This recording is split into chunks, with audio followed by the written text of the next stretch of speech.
Hello everybody and welcome along to round 7 of GT3 Masters from RRLeagues, penultimate round.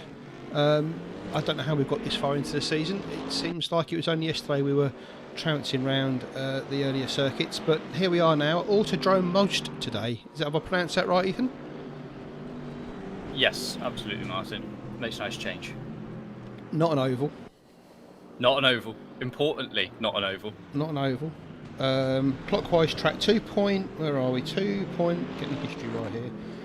2.6 miles long with 21 corners. So the drivers are going to have absolute armfuls today. All those direct drivers are going to be feeling this at the end. You can see qualifying's just started. We're on board with Petter Peck here. And they're not going to get a free moment really, apart from the start-finish straight. It is literally like one big piece of string. Absolutely, it's a very technical track, this one. And like you say, there's just nowhere to relax.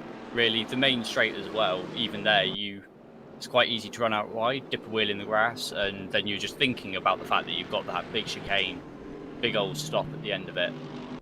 A really, let's say, really technical, tricky track this, and one that very much plays on your mind the whole time. So as we know, Mike Stoffmill leads the championship with 5 wins out of 5. He did miss a round, but he still leads the championship. We had a pretty hectic race at Zandvoort last time out, if you remember. Last turn shenanigans, we came on the last lap, still fighting for podiums. Big incident at the last chicane. And then before that, the race at Bathurst was an absolute pearl. If you haven't seen that one, it is on our stream. So if you jump onto the playlist for the GT3 Championship, you'll see that further back. It's worth 2 hours of anybody's life. Jump in, have a watch of that. It's absolutely fantastic. And to be fair, we've got a pretty full field again today, so I should imagine, given the track layout, we're going to have something similar today. Well, I do hope so, because Bathurst was something different. Oh, Bathurst was amazing. The only problem that I will warn people about, if you're going to watch that one, it will take 2 hours off your life, but you will feel like you've aged about 10 years. A complete nail biter all the way to the end, battling throughout the field. It was lovely to see. And I don't want to get anybody's hopes up, and obviously, I say long-time viewers of this series, but people who have been with us from the start knows how this goes. We look at Stoffmill and we go, oh, well done, mate. However, the practice time show that actually people are quite close. So as we can see here already in qualifying, Ralph only, well, not even 1.5 tenths off of Stoffmill. In practice, between him and Stoffmill, we had, who did we have? We had Geed in there, we had Taverlin in there. We had about 4 cars within 3 tenths, I think, at the end of practice. We've already got 3 cars in the 30s with Manojlovic and Narella as well, as you said, as Stoffmill. So you know, this is going to be a close one. We've seen, obviously, Max has to brilliantly well. Grasimus Cassell at the weekend in his GT3 in our Green Hell series, which I just hate the fact it's come to an end, but it has. But he was very quick up at the Nürburgring, up at the Nordschleife. There's a lot of these guys driving GT3s. I mean, to put it into some sort of context, people like David Dorr, who are normally the people at the top of the charts, are actually struggling to get like top 6, top 7 here. So it just goes to show you the pace, and especially around here, everyone's on it at the moment. And this series, it's a shame it's going to finish after the next race, because this could go on, and people are just going to get better and better by the looks of it. The good news is, though, is the way that we set up our leagues our leagues means that we've got a fair old break. We normally have about 2-3 weeks, maybe a month break between seasons, but that would mean we were starting Christmas week, and we don't want that.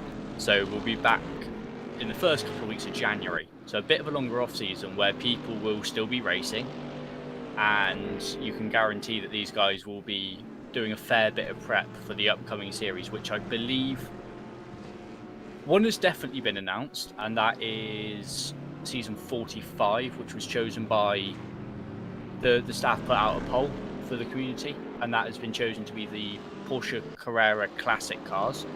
It's the 75 cars, something like that. Is that a Wednesday or a Sunday? I'm only asking because I can't drive them for toffee, so it'll give me a day off. Sunday. Oh, there we go. I've got my weekends back. There'll be nothing replacing Green Hell at the moment, nothing planned for that. I believe that weekend will become our dedicated race club weekend. No plans for that yet as such either. Season 44, so the old GT4 season. Yeah, that will stay on ACC. We've confirmed that much. We know what's going on. That has not been announced yet. And this slot on the Wednesday will become DTM 2020. Oh god, they're handfuls as well.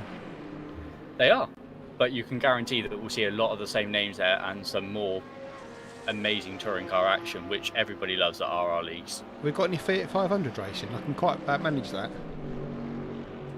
Yeah, no, no, not this time. You say that, but the little Porsches are not far off of the old Fiat 500s. The Carrera Classic cars are actually quite tame. They're a bit leery. They're old Porsches, but they're not as bad as the Group 4 thing. The Group 4 thing is crazy. Yeah. That's the one that wants to murder you at every single turn and every braking zone and on the accelerator. Well, at least it will stop the desire to upgrade my PC anytime soon. That's one thing, anyway. Right, anyway. Like Christmas presents this year. Where are we? So, we are 8 minutes into qualifying. Stoffmill leads the pack from Arella 2 tenths down. Manojlovic 5 tenths down. Haas, Peck, Daniel Babcock up there. That's good lap from Daniel. Christopher Taverlan, Radek Pavlicek, Binnersley up there as well. Moll, Geed, Cassell. All these guys are within a second of Stoffmill. So Geed, Cassell right down to 12th. A little bit of a gap there, only 3 tenths back to Door, Camaletto, Wood. Mark Schilling, good lap from Mark Schilling there, 1.5 seconds off Stoffmill. Gerasimic in that GT, that's going to be a handful around here. Ivan Rizov as well, good lap from him, one of the new guys in. Jim Britton's down there, presumably back in the McLaren, I guess. Not seen that for a couple of races. He has to stay in that car because he signed up for the season, despite his month ban that we had. Simon will love me for saying this, but the inconsistent Simon Finningham, who's either right at the top or somewhere near the bottom, never in the middle. So that guy's got pace, but he'll need to show it today because he's currently 2 seconds off Stoffmill's pace. Mike White down there in that massive old Bentley, that'll struggle around here as well. No surprise to see that struggling today.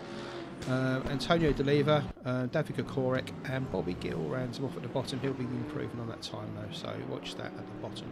25 in and the Peter Hindle's just joined us as well. Hindle yet a lap.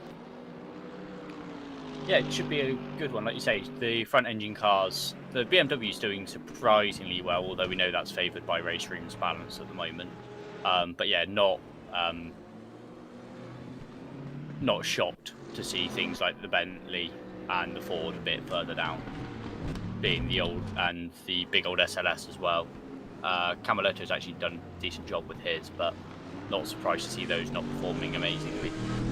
You see there's quite a bit of traffic on track for qualifying, so they are struggling. I mean, it's only, like I said, it's only 2.5 miles long this track with all these corners. They are struggling to find any sort of room to get a lap in. I think Max is just starting a lap and managed to climb up behind that Bentley, so let's see if we can jump on board with somebody who is on a lap. Oh no, Rick's on a lap off the track.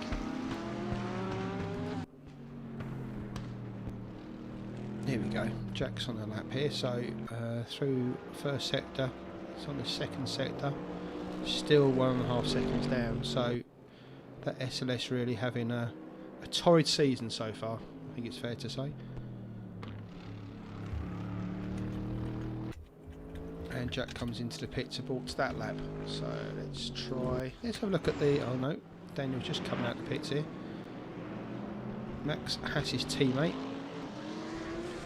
Bit of a clear track ahead of him. Yeah, you surprised by his pace. I am not so surprised because I noticed the other day I was doing a little bit of Discord surfing as one is wont to do on a lonely Saturday night, and I noticed them two, him and Haas, in one of the team chats in the server, and they don't race together in anything else, so it must have been practice for this, and they were in there for a good 2 hours. Yeah, I So mean, think surprise those is probably the wrong word. I mean, obviously Daniel's got pace, but No, it's if surprise. you know, if they are doing that much preparation, then fair play to them. I think there is a lot of teamwork going on there, and while we have seen both Haas and Badcock being inconsistent, unlucky in places, actually looking at the team's championship, they're third, and I mean they're 50 points off of the team of Metcalf and Binnesley, but Metcalf not showing up today. He is otherwise disposed, and with 100 points on offer for the win here, 50 points in a team championship isn't a lot at the moment. So the way these two have been driving, that's easily clawbackable, that one. Yeah, very exactly. much so. That. Put it this way, we've already seen a 45-point swing. Actually, I'm looking at last round between the two of them. There was a 101-point swing between the two teams, as Bad House Racing only picked up 6 points and Pulp Friction picked up 107. So 100-point swings in a team's championship, perfectly possible in this series. And like we've been saying, with Stoffmill generally leading the way, and then, you know, flip a coin and call the next 15, it's very possible that we could see big points here, and that those guys could really be in contention for, at very least, second in the championship. And it's only then another 33 points up to the leading pair of Horvath and Arella. So you can see Badcock, they went quite wide there. I think that was up at turn 13. I don't know if that's a cut track off limit thing, but if it is, he'll have lost this lap, even though it's his quickest to date. You can see there he's going in sector 1, and he's off in sector 2 where he went wide. So he didn't lose the lap, because otherwise that would not that be timing counted disappear. for the third sector. Yeah. So you immediately get your lap invalidated. And the easiest way of doing that is putting all 4 wheels off the racing surface. The racing surface is defined by the white lines, or where there are curbs, it is the first curb. So around here, we haven't got many secondary curbs going on, so it would be the red and white striped curbs. Right. You're allowed it did look very wide, but you're right, the lap did count, so 3/10 off his best, but yeah, you are right. Yeah, any grating and Astro is not counted part of the track, so you're allowed 2 wheels on it, but if you go 4 wheels on those sections, that's not okay. But it only gets rid of the lap at the end of the sector on the timing. Although obviously in the car you lose it immediately. You see, I'm just watching Stoffmill fastest at the moment, and actually faster still, 10th up in the first sector, half a 10th up in the second sector as he comes across the line. Yep, this is going to go faster again, I think. It's going to go currently faster at 130.4. That goes down to 130.358. So another good lap there from Stoffmill. Very good lap from Stoffmill. I reckon he has a little bit more in him. I know he posted a lap time earlier. Granted, in leaderboard, and we know that's a little bit faster than the qualifying sessions run, and that was a 30.2. So maybe a little bit more to give from Stoffmill. But this could be close today, then. This really could be close. This really could be close. And we know that these guys, Arella, Haas, Peck, Manavlovic, Badcock, Taverlan, Pavlicek, I'll just name the half field, shall I? Point is, we all know that these guys are always up for a fight. So if they've got a chance to be within a couple of tenths of Stoffmill on a race lap, you can guarantee that they will not be kind. Yeah, They'll be kind. Top 14 are within a second here. If you go down to just over a second, you've got 15 in David Dorr with a 1.02. So there's a lot of guys with a lot of pace here today, and you might, viewers that are new to this and this is their first race they're watching with us, Stoffmill will say currently 5 from 5 poles from 5. So there's quite a bit of competition out there to be able to knock him off his perch, I should imagine. So they're all trying their best to try and dethrone the alien. And realistically, this is the round they're going to do it. That Corvette, it's the C7, so it is front engined. So while Stoffmill is a very good peddler, it's not going to favour this track entirely. and we are going to Road America next, where I think you will have more of an advantage. So realistically, if you want to throw it, okay, Haas won Bathurst, and that is, that was in Stoffmill's absence. I think if you're going to do this with Stoffmill on track, this is probably the race to do it. Yeah, and to be fair to Mike, he'll probably enjoy the challenge of having a few people up his Jack Jones, because he's literally been on his own for most of the race we've seen so far. Only really challenged in the first 5-6 laps of the race, and then he starts to pull away a little bit. So let's see who's on a lap at the moment. We've only got 3.5 minutes left. Let's have a look at some of these people which might be improving. So Christopher Taverlan, you can see he's only 2.5 tenths off at the moment as he comes around sector 3, slides it through that corner onto the straight, keeps it on the yeah, nice corner, well taken. Is he going to improve? Yes, he does. Goes 4th, 1:30.8. Nice lap there from Taverlan. What else are we looking at? Fabian Guide also will need to improve. Not done spectacularly well so far, and I say not spectacularly well, not for what Guide would consider to be good.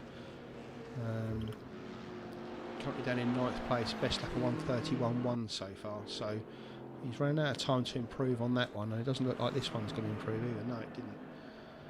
Pavlicek up on his time. He's currently 2 tenths off Stoffmill in the first sector. So this could be a handy little improvement from Pavlicek. Projected taking him to 3rd at the moment. We'll see what it is as he comes into sector 2. 3 tenths from Stoffmill's time. Still green. So that would still put him. That would actually still put him P3 at the moment if he can just round out this lap on this sort of pace. He's taking the last turn well. Keeps it just on the Astro. Doesn't kick up any dirt. Nice turn. Pavlicek comes over with a. Let's have a look. Yeah, he jumps to 4th, 1:30.7. So nice lap from Pavlicek there. Pushes Taverlan down to 5th after his lap. Peck, Milovic, Badcock, Guide, Bindersley up there in 10th. We haven't looked at Andre Molstad. He's in the pits. He's down in 11th, and we know Andre's got some pace, so we'll look out for him later. Good performance from Jack in that rather struggling SLS. He's up in 12th. Grasimic in that Ford GT. We've seen him do so well in so many different races and then so poorly in others, just because of the characteristics of that car's handling. And he's going to drop in the pits here as well. So no lap there for Alexander. So he's down in 13th. Cassell, who has got some pace, and you can see here. Oh, I was just going to say he's going quicker, but he's going quicker, but he'll need to be quicker than that as somebody kicks up a lot of dust there. We'll see quite a few people jumping in the pits now. You're getting to that range where if you are not currently on a flying lap, you will not get one. As I believe the standings stays on your 14th. So there we go. Stoffmill, Arella, Haas. There's still about a minute to go of qualifying, but most of the top guys, I say most of them actually, Stoffmill, Haas and Pavlicek are out on track, but I don't think they're going to improve their times.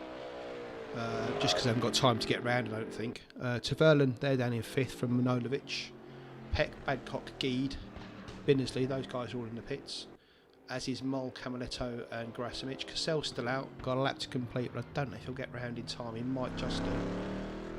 Dorr, Fillingham down in 16th from Nigel Wood, that's the other SLS, Jack Camaletto's teammate. Jim Britton down in 18th, Schilling in 19th, still on a lap. Wyatt in 20th, Kokorek, Arizov, Deliva, Bobby Gill and Peter Hindle rounding off the 25, but Peter's got some pace as well, so he'll pull that back, I should imagine, in race, so keep an eye out for Peter. So there we go, another pole position then for Mike Stoffmill. Pretty close though. Oh, just lost the times there, but I think Arella at the end was like 100th off, a couple of hundredths off. So this is really going to be all to play for today. Which does actually mean that Stoffmill might get some TV time today, to be fair. Mike doesn't normally get a lot of TV time because he's so far out in the lead, but he might actually get some TV time today. I mean, he gets a fair bit of TV time. You've got the formation lap, and you have stopwatch. He gets the last lap as well, doesn't he? Let's be fair, he always gets the last lap. So I don't know what he complains about, really. Like, let's just hope the others can feed him a bit of his own medicine back to him today. He's been dishing it out to them for 5 races, so we've seen the other guys have got pace when he's not there, so let's just see if they can dish it out to him. Forming up on the grid. They'll have one formation lap, as we know. 100-minute race. One mandatory pit stop. Must take 2 tyres. At least 2 tyres. At least 2 tyres, but everybody always takes 4. They'll take 4. They'll take fuel as well. Yeah. We've traditionally been seeing those around 50 minutes, haven't we? So we're expecting most people will just split the race 50-50, as they tend to. And as with any racing, the pit stops will be important, but with the times as close as they are today, they'll be even more vital to getting out and getting ahead of people if you've been, stuck behind them in the race. Absolutely, I think we could see genuine undercutting going on here. Okay, not so much. It's not something you often see in GT racing because of the nature of fuel loads being heavy and things like that. But if you're following really closely behind another car and you can pit into some clear air, that's going to be worth probably a good few tenths, if not maybe a second. Yeah, this is where you need your pit wall telling you how much space you're going to come out into, because the guys at the front could drop in early, as you say, to try and get some room, only to find themselves stuck behind a couple of back markers. And in any pace you've found, you've lost again. So absolutely. Just to remind people, for regular viewers and RRLeagues members, you'll know this. Some of you may not. So current predicament is 130 kilometers an hour, round to sector 2, which starts, or round to the end of sector 2. So sector 3, which starts between turns 18 and 19. From there, they'll go into double file at 80 kilometers an hour and roll through to there round to the acceleration zone, which this fortnight, at this round, starts at the tyre bundle for the pit wall. Yeah, this is where the formation lap starts. The formation zone starts. Acceleration zone starts at the end of the pit wall and goes to the start-finish line. So anywhere between there, we'll see Mr. Stoffmill hit the accelerator and everybody follow suit. Ralph just sneaking up on the inside there, letting Mike know he's ready to go. Listen for the engines. There he goes. Stoffmill's away. Haas getting a good little jump there. Looks like Ralph caught snoozing a little bit. And Arella, Haas making the outside turn, but Ralph will have the inside line here into a bit of bumping. That'll give Haas the turn into turn 2, which he's taken.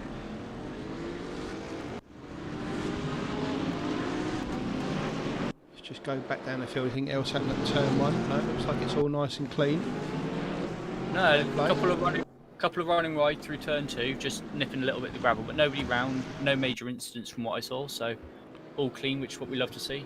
So Stoffmill's got a jump, while Haas and Arella is fighting over second, which is something that Ralph is not going to want to be. It's, he'll be kicking himself after that. He was ready to go there on the start. Mike just got the jump on him, and now he's got Haas in front of him and I'm saying letting Mike get away, but Ralph's obviously been the one to take it to Stoffmill today, so he'll want to dispatch Haas as quickly as possible if he can. And we've seen Max being absolutely impossible to pass in most situations, so Ralph's going to have his work cut out here. I think you mean in most situations. Oh God, do you know what? Okay, that's okay. That's a good one. I'll give you that one. I mean, that one's too easy. I'm not counting that one as my pun for the stream because that's mate, just too why easy. not? It's the best one you'll ever come up with. That one. That was quality. Well done. That's too easy. Too easy, that one. So over the line for lap 2, but obviously we've had one formation lap. Stoffmill, Haas, Arella, Manojlovic, Pavlicek, Badcock, Tverlan, Peck, Geed, Alexandra, Gerasimic, and a bit of a gap then to Binnersley, Camaletto, Moll, Cassell, Fillingham, Dorr, Britton, Schilling, Wood, Wyatt, Kokorek, Rizov, Deleven, Gill and Hindle, all through lap 1, all looking on decent lap time. So no one's had too much of an incident there. Good play. Good stuff. And again, we've got this classic midfield battle from 12th down to, I think I had about 20th in shot there. All of them nose to tail, nobody giving an inch. And I think I think Stoffmill's going to get away from this as Ralph and Max keep not battling, but just kind of going a bit going toe to toe here a little bit. I think they are holding each other up ever so slightly, and I think Stoffmill might just run away, and we'll see a lovely train then all the way back to the lower positions. So we see Arella getting right on the tail here of Haas. That Audi very good through the corners though. Powers out very well, you can see there on the exit.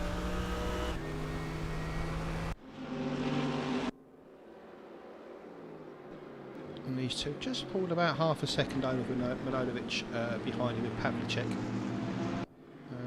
Badcock keeping them very honest as well. Followed by Tavernan, Petgi and Gerasimic.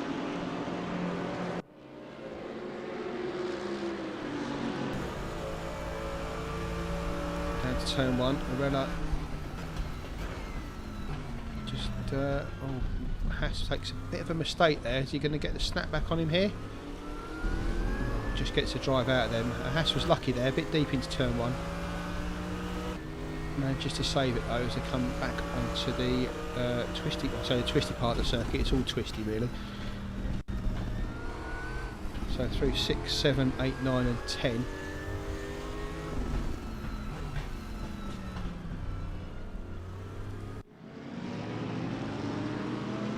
Haas, then Arella.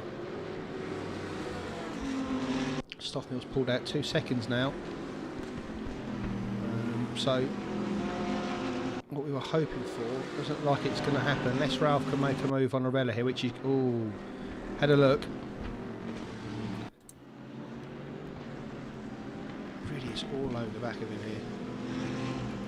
Bit of a mistake for Fillingham lower down the order. It was about P16, P17, and now dropped down to P23. Looks like he's going to catch up to the back of the group because they're all battling very hard. As Kukurik has just made a pass on Wyatt as well. Those two going toe to toe. Wyatt sticking it on the outside. Fair enough. That's looks like Kukurik has now got the inside though down into turn 15. And yeah, Kukurik sliding back past. Sorry, that was turn 20. Ralph very early on the brakes there. Thought Haas was going to go deep. I think just Ralph was very early in the brakes there. So Haas, Arella, Milojevic, Pavlicek, Badcock. The field's already pretty much spaced out. There's no one really fighting. We've got Camaletto, Moll and Cassell down in 12th, 13th and 14th here.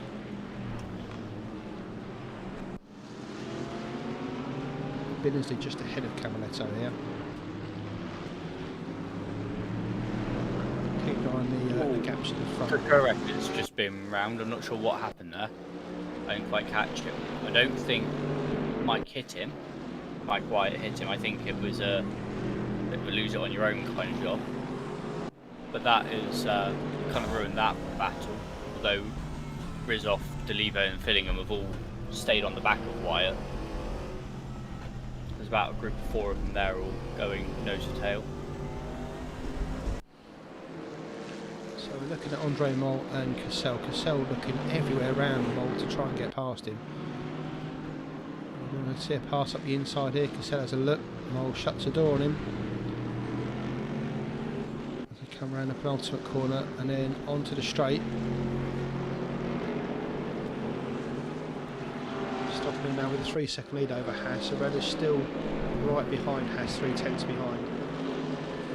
They've pulled out a little bit of a gap then over Milojevic, about a second, and then all about half a second gap between Pavlicek, Badcock, Tavernan and Peck. Geeds a little bit further behind. Big gap to Gerasimic in this fight here. We've been to see Camaletto, Moll and Cassell. Further down the field we've got Ivan Rizov.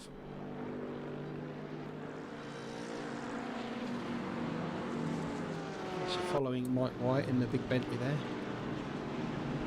Looking very angry. Not Mike, the Bentley. And Simon had that. Simon Fillingham had that mistake earlier.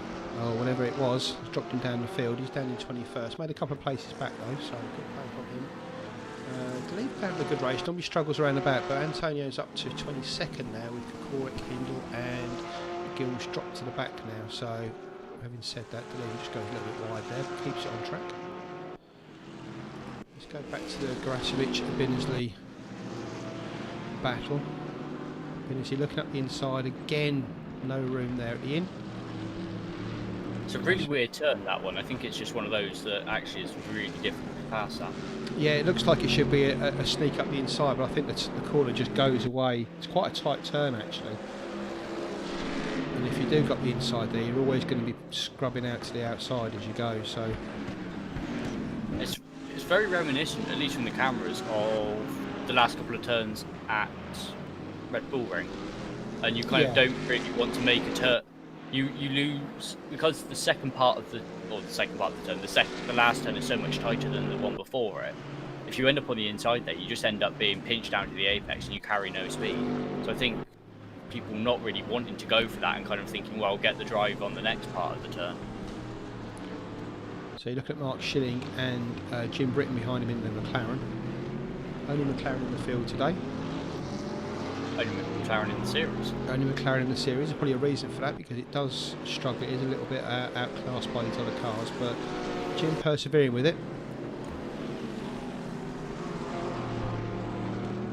You can see just quite I was going to say against the Porsche, it does struggle through some of the corners because the Porsche is able to get the power down a little bit quicker and just carry a bit more speed through the exit, whereas that McLaren does seem to struggle. The McLaren is what I would like to call noticeably noticeably mid-engine, in terms of the classic thing of mid-engine cars being a bit twitchy is very apparent in that McLaren. Less so than, I think the only other mid-engine car that we've got in the field might be the Audi. It is. Yeah. But also a famously not twitchy car, the Audi. The Audi's a little bit better placed. But again, sharing a similar characteristic with that McLaren. Surprising how, like back in the day, mid-engine cars were the thing, weren't they? But front-engine cars with the just carried on being the dominant force in most races, to be honest, apart from the top echelon classes and then the open wheel classes. You'd think the weight distribution, especially a GT car, would really help them, but it just doesn't. It's all about the grip and aerodynamics, I guess. But I think the weight had more of it's not. an influence. It's all about homologation rules, mate. Yeah.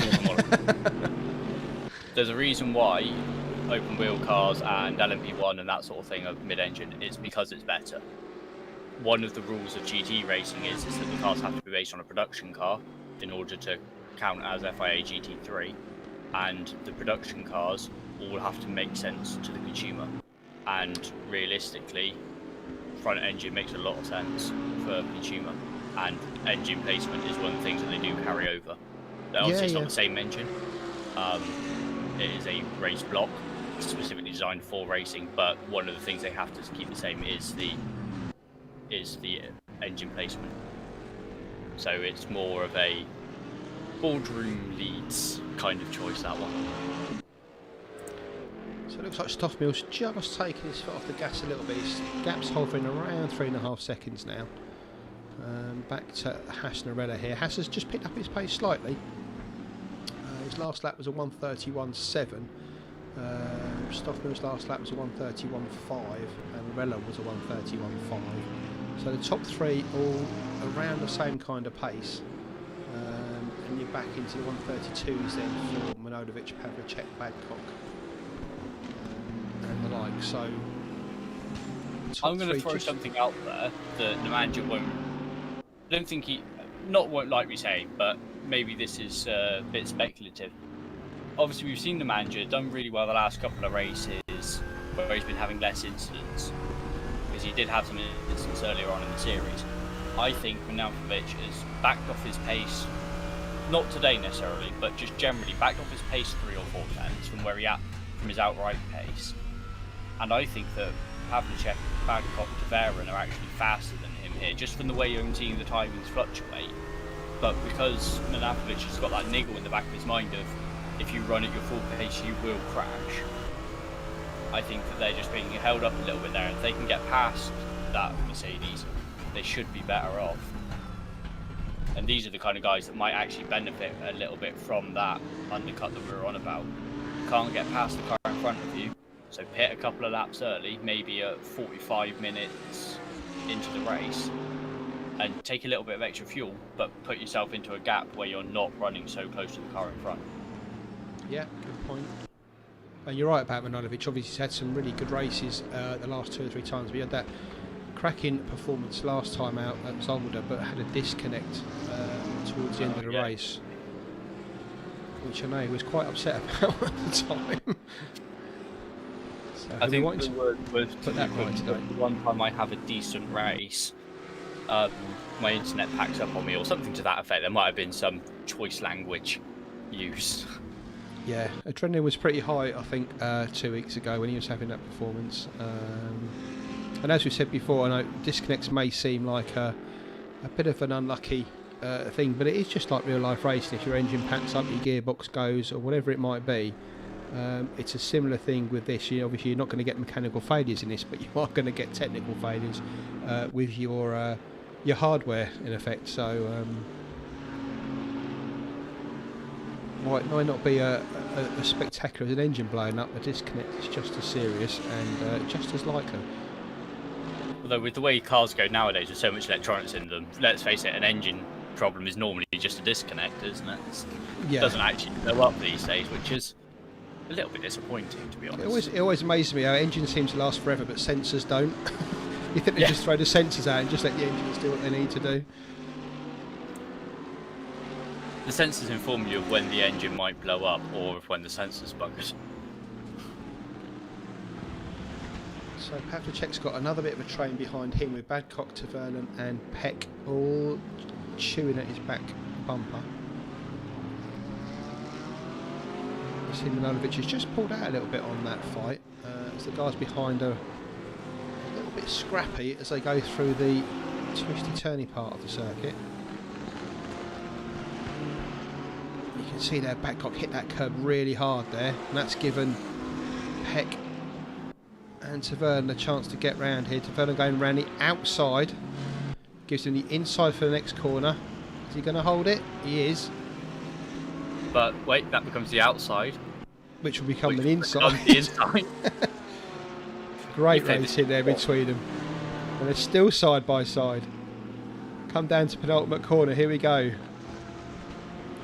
Tavernan still round the outside. Babcock though with the inside should make this stick now. And Peck is going to be a little bit cheeky here and try and get Tavernan on the exit as well. Runs him a little bit wide. And Guide could be a winner in all of this. Guide really storming up to these guys as they go. I don't think they were quite 3 wide, but they thought about it.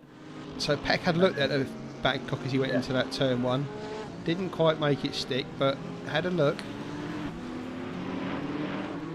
And you're right, Guide's pulled lovely up on the back of these guys, hasn't he? Down the straight there, he managed to make up a little bit of time there. So Babcock's just pulled away a bit after that little scrap at turn 1. Now Peck has got Tavernan and Guide in close company. And some of the guys are actually hitting traffic. Just up ahead, we've had, just ahead of where I'm looking, Bindersley battle. We've got Kurarek, Peck's teammate, who has clearly had a bit of an off why he's so far back. But we've got Camaletto, Bindersley, Mole, Dorr, Castle, all within about a second of each other. There's smoke. I don't know who doesn't look like any of the front runners in this one, but there's about 5 or 6 guys there, all in a second with each other, and trying to take pieces out of each other as well. So let's get a view of this from Guide. He's got 2 BMWs in front of him. You can see Babcock's out there, not quite the distance, but out in front of these 2.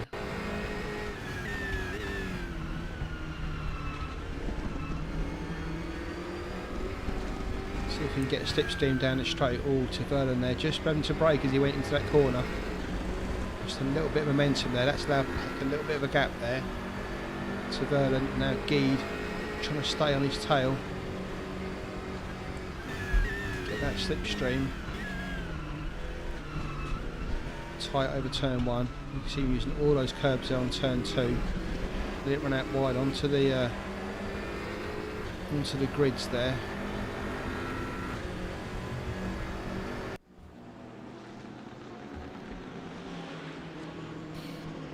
So as they go down through 7, 8, 9, Badcock, Peck, Taverlan and Geed in the blue BMW behind them.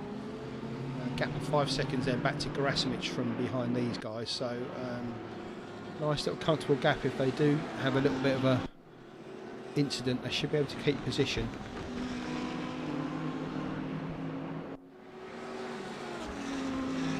Good fair racing from all of them though. Badcock, Peck in that black and yellow BMW, hunting him down.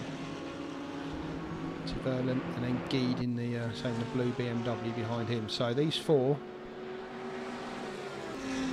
just allowing Pavlicek to pull away slightly. He's about 4 seconds now in front of these guys. He was a bit closer than that, but pulled out quite a substantial gap on them now.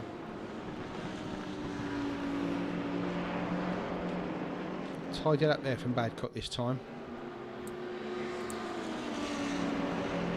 We'll go over in 131s, 877s on those guys. So last lap out, Stoffmill. In fact, the only person not in the 131s on that lap was Milanovic and Pavlicek. These guys are pulling each other along well. They're not quite the leader's pace, but they're not far off it. But they are on Max Hass's pace and Arella behind him. So they can keep this sort of level of performance up. They're not going to let Stoffmill get away too far, and in front, in fact, the guys ahead of them. We've got a similar story down with this Camaletto battle as well. Camaletto 32-7, 32-7, 32-2, 32-4, 32-8, 32-4. Down to Mark Schilling on that last lap. All these guys running within 3 or 4 tenths of each other. And all of them, the things have been lighting up. Particularly between Mole, Door and Castle, as Castle's kind of been pushing Door into Mole, and then Mole's been defending and Door comes back towards Castle, and this kind of constant ebbing and flowing that they've got between about 4 or 5 of them here. So looking back from Camaletto to Binnersley, good friends these guys. Been racing with each other for quite some time, so now they know how they all race. They know where they'll be looking for gaps. Mole's part of that crew as well, isn't he? He also frequents paradigm shift servers and stuff. So there's 3 of them there that all know each other very well and can trust each other, and that's part of the reason why we get such good racing. As Peck is looking to the outside of Badcock down the end of the straight, he won't do that there. Taverlan having a look at Peck, doesn't get anything done, and Geed has dropped off the back of that group now.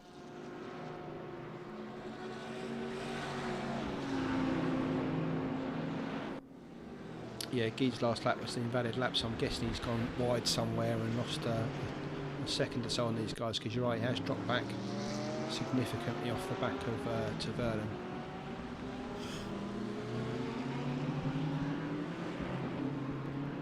Arella's still 3 tenths behind Haas up front. We'll just jump onto those guys while the other guys were fighting behind. And we've got our first retirement, Kukorek. Or Kukorek has decided to call it a day. So we're down to 24. So Haas and Arella, I think we could have that story for another 20 minutes or so, yeah, I should imagine, until the pits open. So we'll jump back on with, who should we go with? Andre. Let's have a look at Peck and Badcock, because they're flashing their timings at me. Nigel Wood and Britain also crawling all over each other constantly. 2 of them having a real ding-dong battle. Been going backwards and forwards for about 2 laps now, occasionally swapping positions. So status quo for these 3 guys. They come down into turn 1. Badcock just going defensive there into turn 1, just dropping it onto the inside line to make sure Peck wasn't going to have a look at him. Badcock, Peck, Taverlan. So a bit of a gap back to Geed, and if we go back to the Camaletto struggle, look at this, 5 of them now. Camaletto, Binnersley, Moldor and Cassell just behind them. Just dropped Schilling slightly, he's about a second behind these guys, but keeping close eye on them. you said, like you said, Nigel Wood, Jim Britton, and then Wyatt and Fillingham behind them. So little battles all through the field, but this is the biggest one I should imagine with these 5. Snaking through there, round the hairpin at turn 10, and then what is not really a straight, but they won't lift through this section. Slight lift through this kink here at 13. Another sort of banana shaped straight as they go under the bridge. Right hander into 15, followed by left, right, left. And this is what I'm saying, the drivers will really start to feel their arms starting to ache as they go backwards and forwards. It's like driving Silverstone, that section of just looking at the timing screen here. Yeah, just like driving through the S's there at Silverstone, backwards and forwards, backwards and forwards. Seesawing on the steering wheel. Pecker's made it past Badcock, and Badcock just about keeps his space into the first chicane against De Baron. As I think that's Bobby Gale was just pulled over to let those guys through. Maybe compromising Badcock a little bit through the first or last couple of turns. We'll shoot the TV director for missing that one. So Peck then past Badcock. Let's see if he can pull back onto Pavlicek. He's got 5 seconds to make up there though now, but we've seen Peck have quite a bit of pace through previous rounds, so Badcock will try and need to stick with him here, not let him get away. And it's one of my favourite parts of the race. So we just ticked over 75 minutes left to Your go. Your donuts are up. Which means the donuts are out. We don't have Krispy Kreme as a supplier, but if we did, we've got a double dozen there. Look at that. That'd be a good evening, wouldn't it? Double dozen with the racing. So yes, so we've got the donuts up.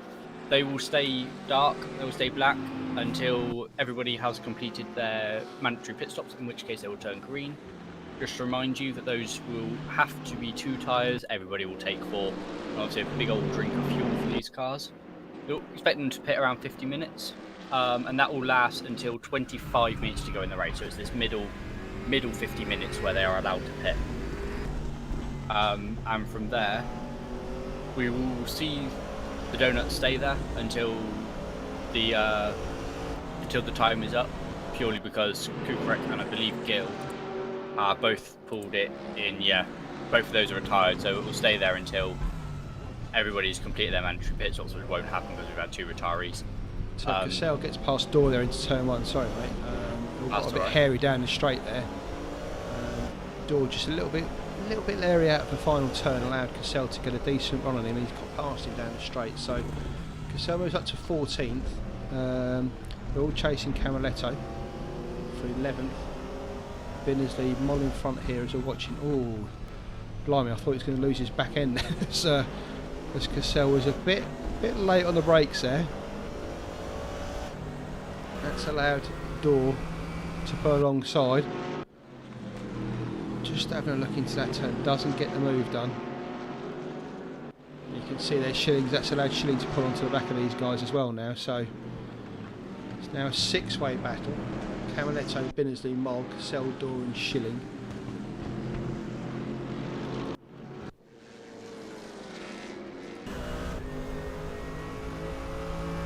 And this is why we go racing.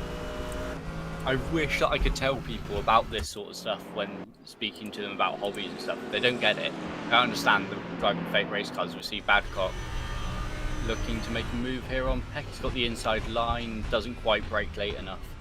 Peck covers the inside a little bit on the entry to the corner there anyway.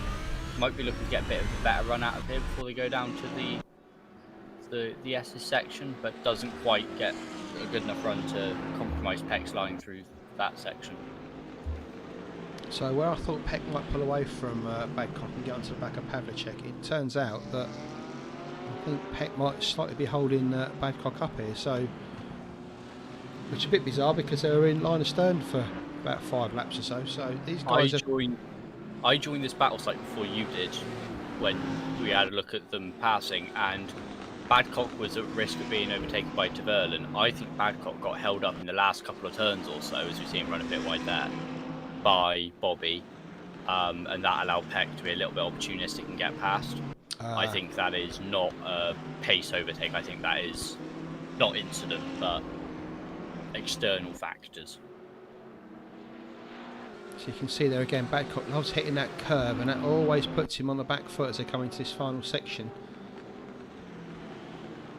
He takes the aggressive line there. When he gets it right, it's good, but he hits that sausage, and it just unsettles the car and puts him on the back foot. But anyway, he comes through to complete another lap.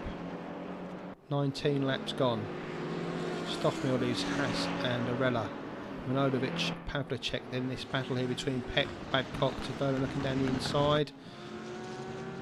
No dice there. Badcock keeps the place. Taverlan, Gee just behind them. And a bit of a gap then to Gerasimovich. GT's doing well, up to 10th now. Fair play to Alexander, putting that into the top 10. And then you remember that battle we've got there between Camaletto. Oh my god, look at this. Camaletto, Binnesley, Moll.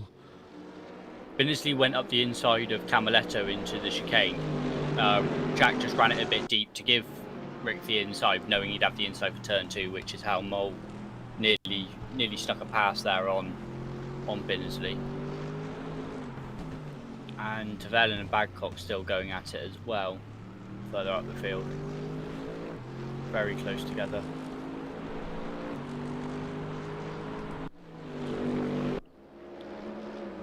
Wow. What a sight that was. 5 or 6 and rolling through that section. Oh, is that Cassell just going wide now? I think it was it Dorr? It might have been Dorr. Yeah, Dorr finds himself now with... oh, it must have been Cassell, because Schilling's on the back of Cassell now. He's got past Cassell. So Schilling up to 15th now. Good performance from Mark today. Keep on the back of these guys. Cassell will keep him honest though.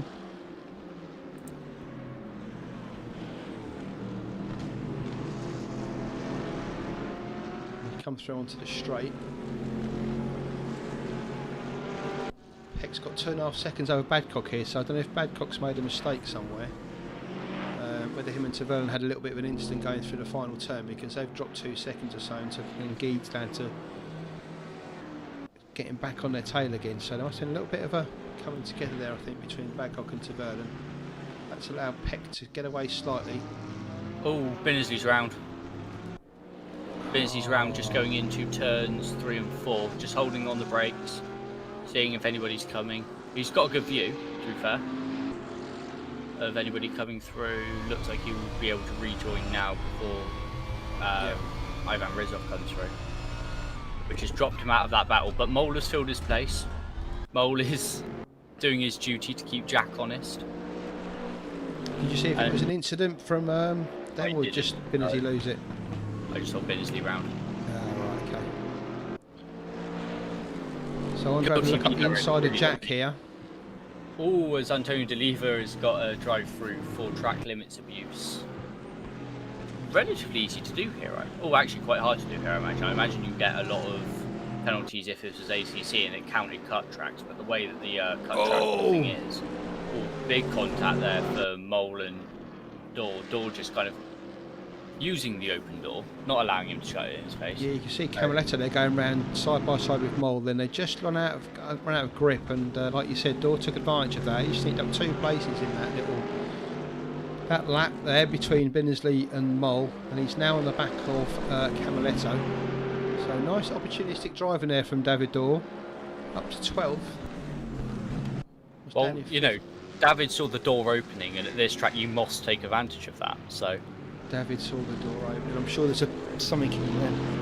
Yeah, David saw the door opening. Yeah, I know. I gotcha. And you must take advantage of that. And you must take advantage of it. This is why they fire me. I'm just in awe, to be honest. Speechless and in awe. So Camaletto, Dorr, Moll, Schilling and Cassell all over one corner. You can see them all there. You can throw a blanket over them. Unfortunately, we've lost Binnesley. As I said, he spun out on the last lap. He's down now in 19th place. he's had another incident. Round again at a similar place as Jim comes up on him. Jim's just going to waltz through there. Actually, Binnesley trying to hold it on the inside. Looks like Jim is going to get a better exit, and I imagine Binnesley got more than a little bit of crap in his tyres. Mole's lost it as well, look at that. Struggling to get out of the gravel there. And that's something we see with these cars, well, all the cars in racing at the moment. If you touch the gravel, you go straight on, and you hit that wall. You're just a passenger, and then you struggle to get out of it, and then you've got all that crap on your tyres, which just annihilates you for a few corners. You've got to be so careful. So 6 has now become 4, or 2 by 2 really. It's Camaletto leads Door into turn 1, and there's a slight gap back then to Cassell with Schilling just behind him. John's managed to get to the back of this group as well, so it might go back into another 5-way battle soon. They don't stay apart long. I'm pretty sure we've installed magnets in all of these cars. Yeah. Keep pulling each other back to them, don't they? We've got Pavlicek and Mnavovic swapping sides of the racetrack like they're flipping onions. Or flipping burgers. Flipping burgers. That would have been good. Flipping onions was wrong. That's what I can get from that. But swapping sides of the track regularly to try and get the inside on one another. And it just seems to be that Pavlicek can run it into the braking zones and through the corners a little bit better. But Mnavovic getting the punch out of the corner and staying ahead on the drive. I'm sorry if you get any audio issues, guys. We're just having a few little cutouts here and there. I don't know if it's the broadcast or the game, but apologies for that. So Pavlicek again, have a look at Milanovic down into turn 1. No dice there. They've been doing that for a few turns now. Pavlicek seems to get a better run through the last couple of corners, pulls to within about 2 tenths, and then just decides that it's not really worth doing at that point in time and just backs off a little bit. Just seems to be the way that's ebbing and flowing at the moment. You can see Haas and Arella. Arella's kind of kissed this goodbye, I'm afraid, to Stoffmill. He may have been close to being qualifying, but that run down to turn 1 on the first lap cost him here. He's been stuck behind Haas now for 20 or more laps, and it may well have cost him any chance of victory here.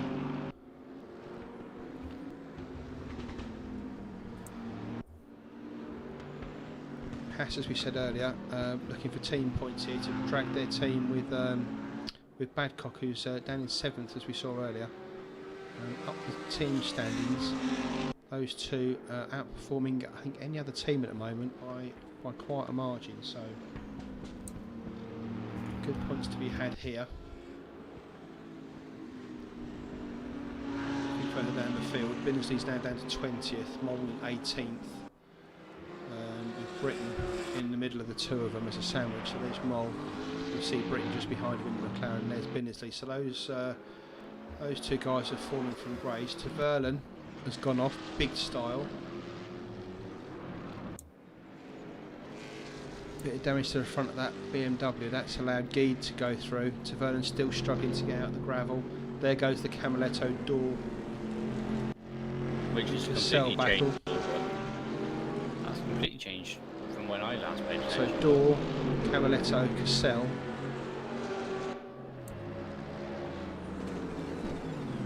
Cassell just having a look into turn 1. Jack just leaving him enough room there, but making sure he's got the line into turn 2. Good driving from Camaletto there. Cassell's right in his tail. Got now a long twisty drag now down to turn 4 or 5. This is turn 4, it's not the turn, but. And Jack's practiced that one. That's what he did with Binnesley earlier on before. So allowing him a gap into turn 1, making sure he gets the line into 2. Yeah, it's a good way to drive. To be fair, that's the line we should take defensively. Just knowing that going around the outside too, it's just one of those corners that just keeps going, and you can't hold it at all.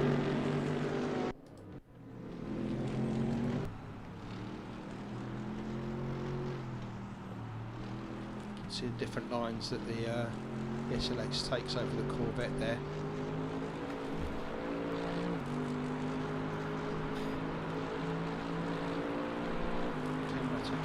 the tarmac. Cassell taking, a bit of a dive there into the penultimate corner. And has that allowed Cassell to get through? It has. So Cassell takes that. We'll just watch Camerletta dodge into his slipstream down to turn 1.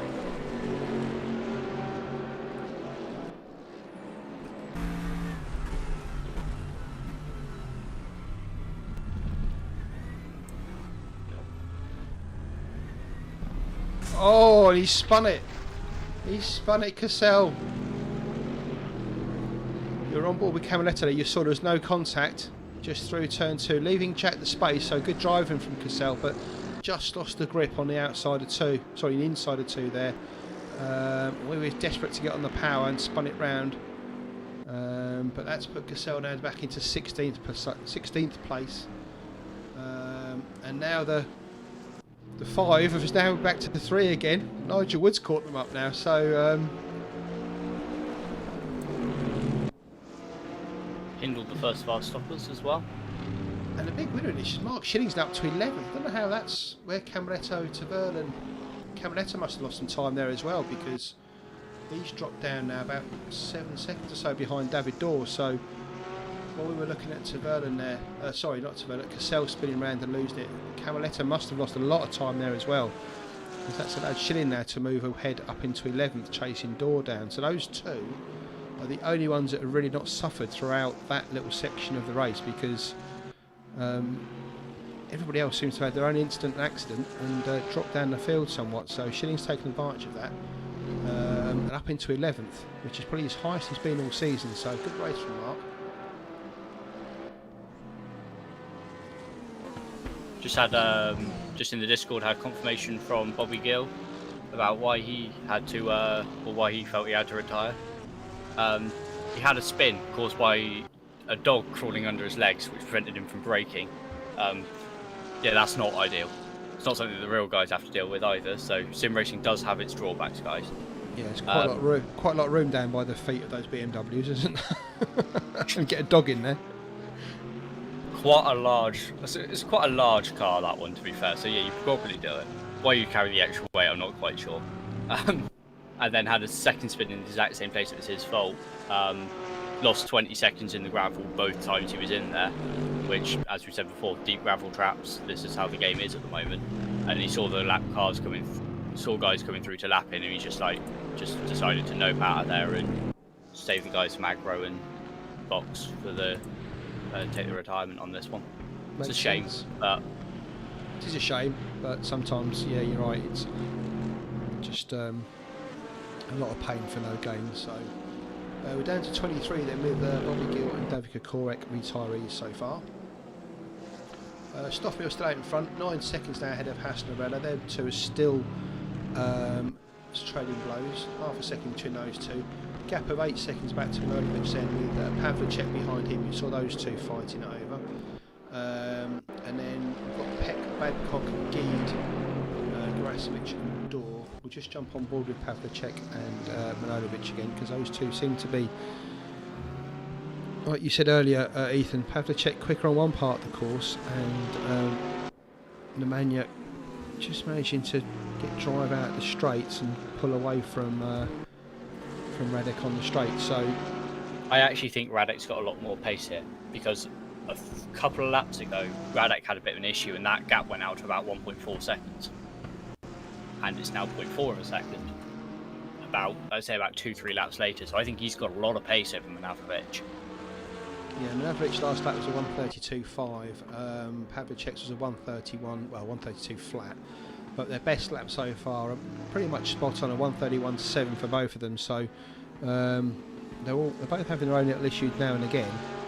But you're right, it always does seem to be Pavlicek nibbling at Manojlovic, doesn't it?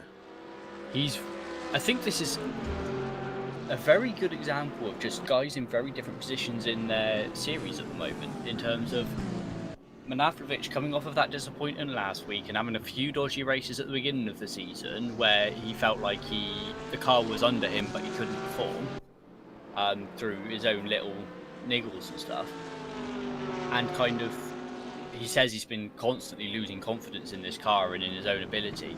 Whereas Pavlicek, it was going into Bathurst, wasn't it? He said, I think I've got this car sorted now. And he performed really, really well there, where the Porsche was due to be middling. I think that's fair to say. They were due to be middling. So Taverlan just not bothering to go for Camaletto there. He knows Camaletto can defend that one and will defend that one all day. And again, with Castle not quite getting past Wyatt through the first sequence of turns. Taverlan's on the back of Camaletto. Yeah, I mean, to be fair, when Manojlovic came into this series at the start, he was full of confidence and thought he really had a chance at taking some honours here, didn't he? And it's just not panned out for him. Yeah, and Radek did the first, always ran the Porsche with Gerhard Berger back in the day. Reinhard Berger. I was going to say, was Gerhard Berger here, was he? No, Reinhard Berger. He was there. No relation. And yeah, they always run the Porsche, so he went into this one, hadn't raced for a season if I remember rightly, and went back into it, was really confident going in, did the first race, lost all of that confidence, and then like you say, he went into Bathurst, said I've got this, I hope it's not just a one race wonder thing, and it looks like that's really turned his season around, and he has really nailed it. As I noticed, Mole is actually a lap down, but that's because Mole has been a greedy bugger and already eaten his donut, which has pulled him out of that battle, but he's now got 60 odd seconds of the car ahead of him, so should be in some clear air, and hope doing that undercut to try and get as many good laps in as he can, that is going to hopefully elevate his position later on in the race. Yeah, and Andre's one of those guys that really doesn't eat his tyres, so to see him come in that early, you're right, that is strategic. There's nothing other than that from Andre. As you see, Taverlan here, just on the outside of Jack Camaletto, has to back out of that one. As Ethan falls over. You can see that Camaletto's car, they're just squiggling as he went through there, backwards and forwards, armfuls there. From the outboard shot, that was Taverlan going all over the place. That wasn't Camaletto. Camaletto just tried to straight line that section as much as possible, and Taverlan's going left and right to try and get some sort of semblance of trying to pass him. To Britton and Binnersley both in the pits. Oh, Taverlan deep in there, late on the brakes, almost took the back end of Camaletto off, but he's got a better run down here. There's that curve that they both love to eat. That's the one we were talking about Badcock earlier. And you can see why, because they get such a drive out of that when they come down. Taverlan dodges to the outside. Camaletto takes the inside. Taverlan will look to sweep back, get the inside line here onto the straight. And they go side by side down the straight. So racing to turn one. Taverlan, Camaletto on the outside, just got the lead there. They want to keep that position. He goes into turn one and takes it through turn two, and he does so. SLS, yeah, I think you're right. But SLS just outstretching the BMW down the straight there. But Taverlan is trying all different lines, whether it's to upset Jack or if it's just to get a better drive on certain corners. Camaletto will need every mirror he's got on that car at the moment. Taverlan crawling all over the back of him. And Mole seems to have lost out. He was actually quite far down, wasn't he, because of the incident? Yeah. But Jim Britton has got out in front of him, and Binnersley behind them who's just had another spin. Binnersley not enjoying the Mercedes at this track, apparently. That's about 3 or 4 times now I've seen him in the gravel, which is not the ideal line through most of these corners. Let's go on board again with Taverlan to go through this section again. Both a bit easier on that curve this time. But you can see if you get that curve just right, you can see how much pace it gives you, because they're the Mandra is just pitted from ahead of Pavlicek as well. So Pavlicek got to put in 2 or 3 laps here just to get the jump on Manojlovic, hopefully. Or hopefully for Radek anyway.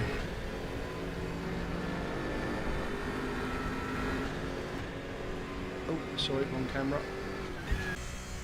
Yeah. Gasimitich in as well.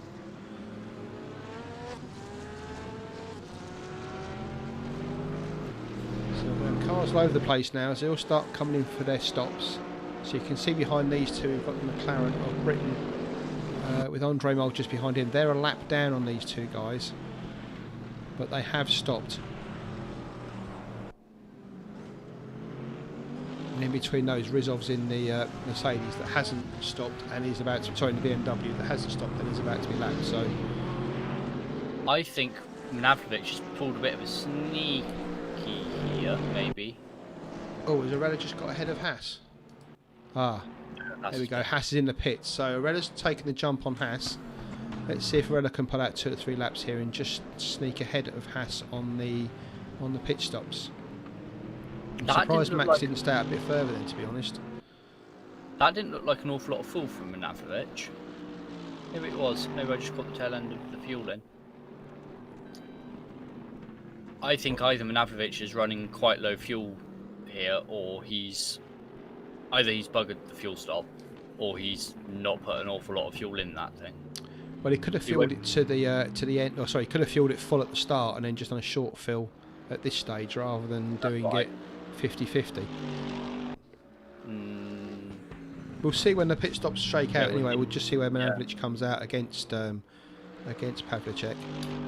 Gida's just pitted as well from that bad cop battle. They were still quite close to each other. They weren't as close as they have been, but see Schillinger's in the pits as well. It's a drive-through penalty there for Ivan Rizov. Speeding the pit lane. Naughty boy. So Ralph's in clear area. Let's just see what time he does on this lap without the Audi badge in front of him holding him up. Or was indeed it holding him up. Let's have a look. Comes around the final turn. Looks to be a fairly clean lap. His last lap was a 31.8 or 32.5, so not as tidy as I thought, obviously. Pavlicek staying up for another lap. Pavlicek goes through, as does Peck's in the pits, and you can see Babcock just behind him as well there as well in the pits. So those two are coming in. Doors behind those two. Let's just see if David Dorr comes in.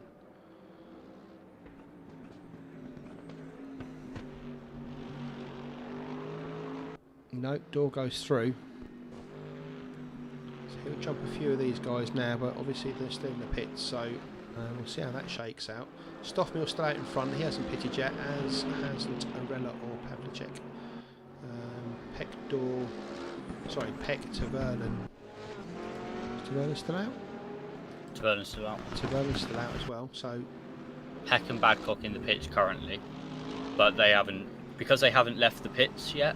You haven't got the green donuts, but they are both currently stationary.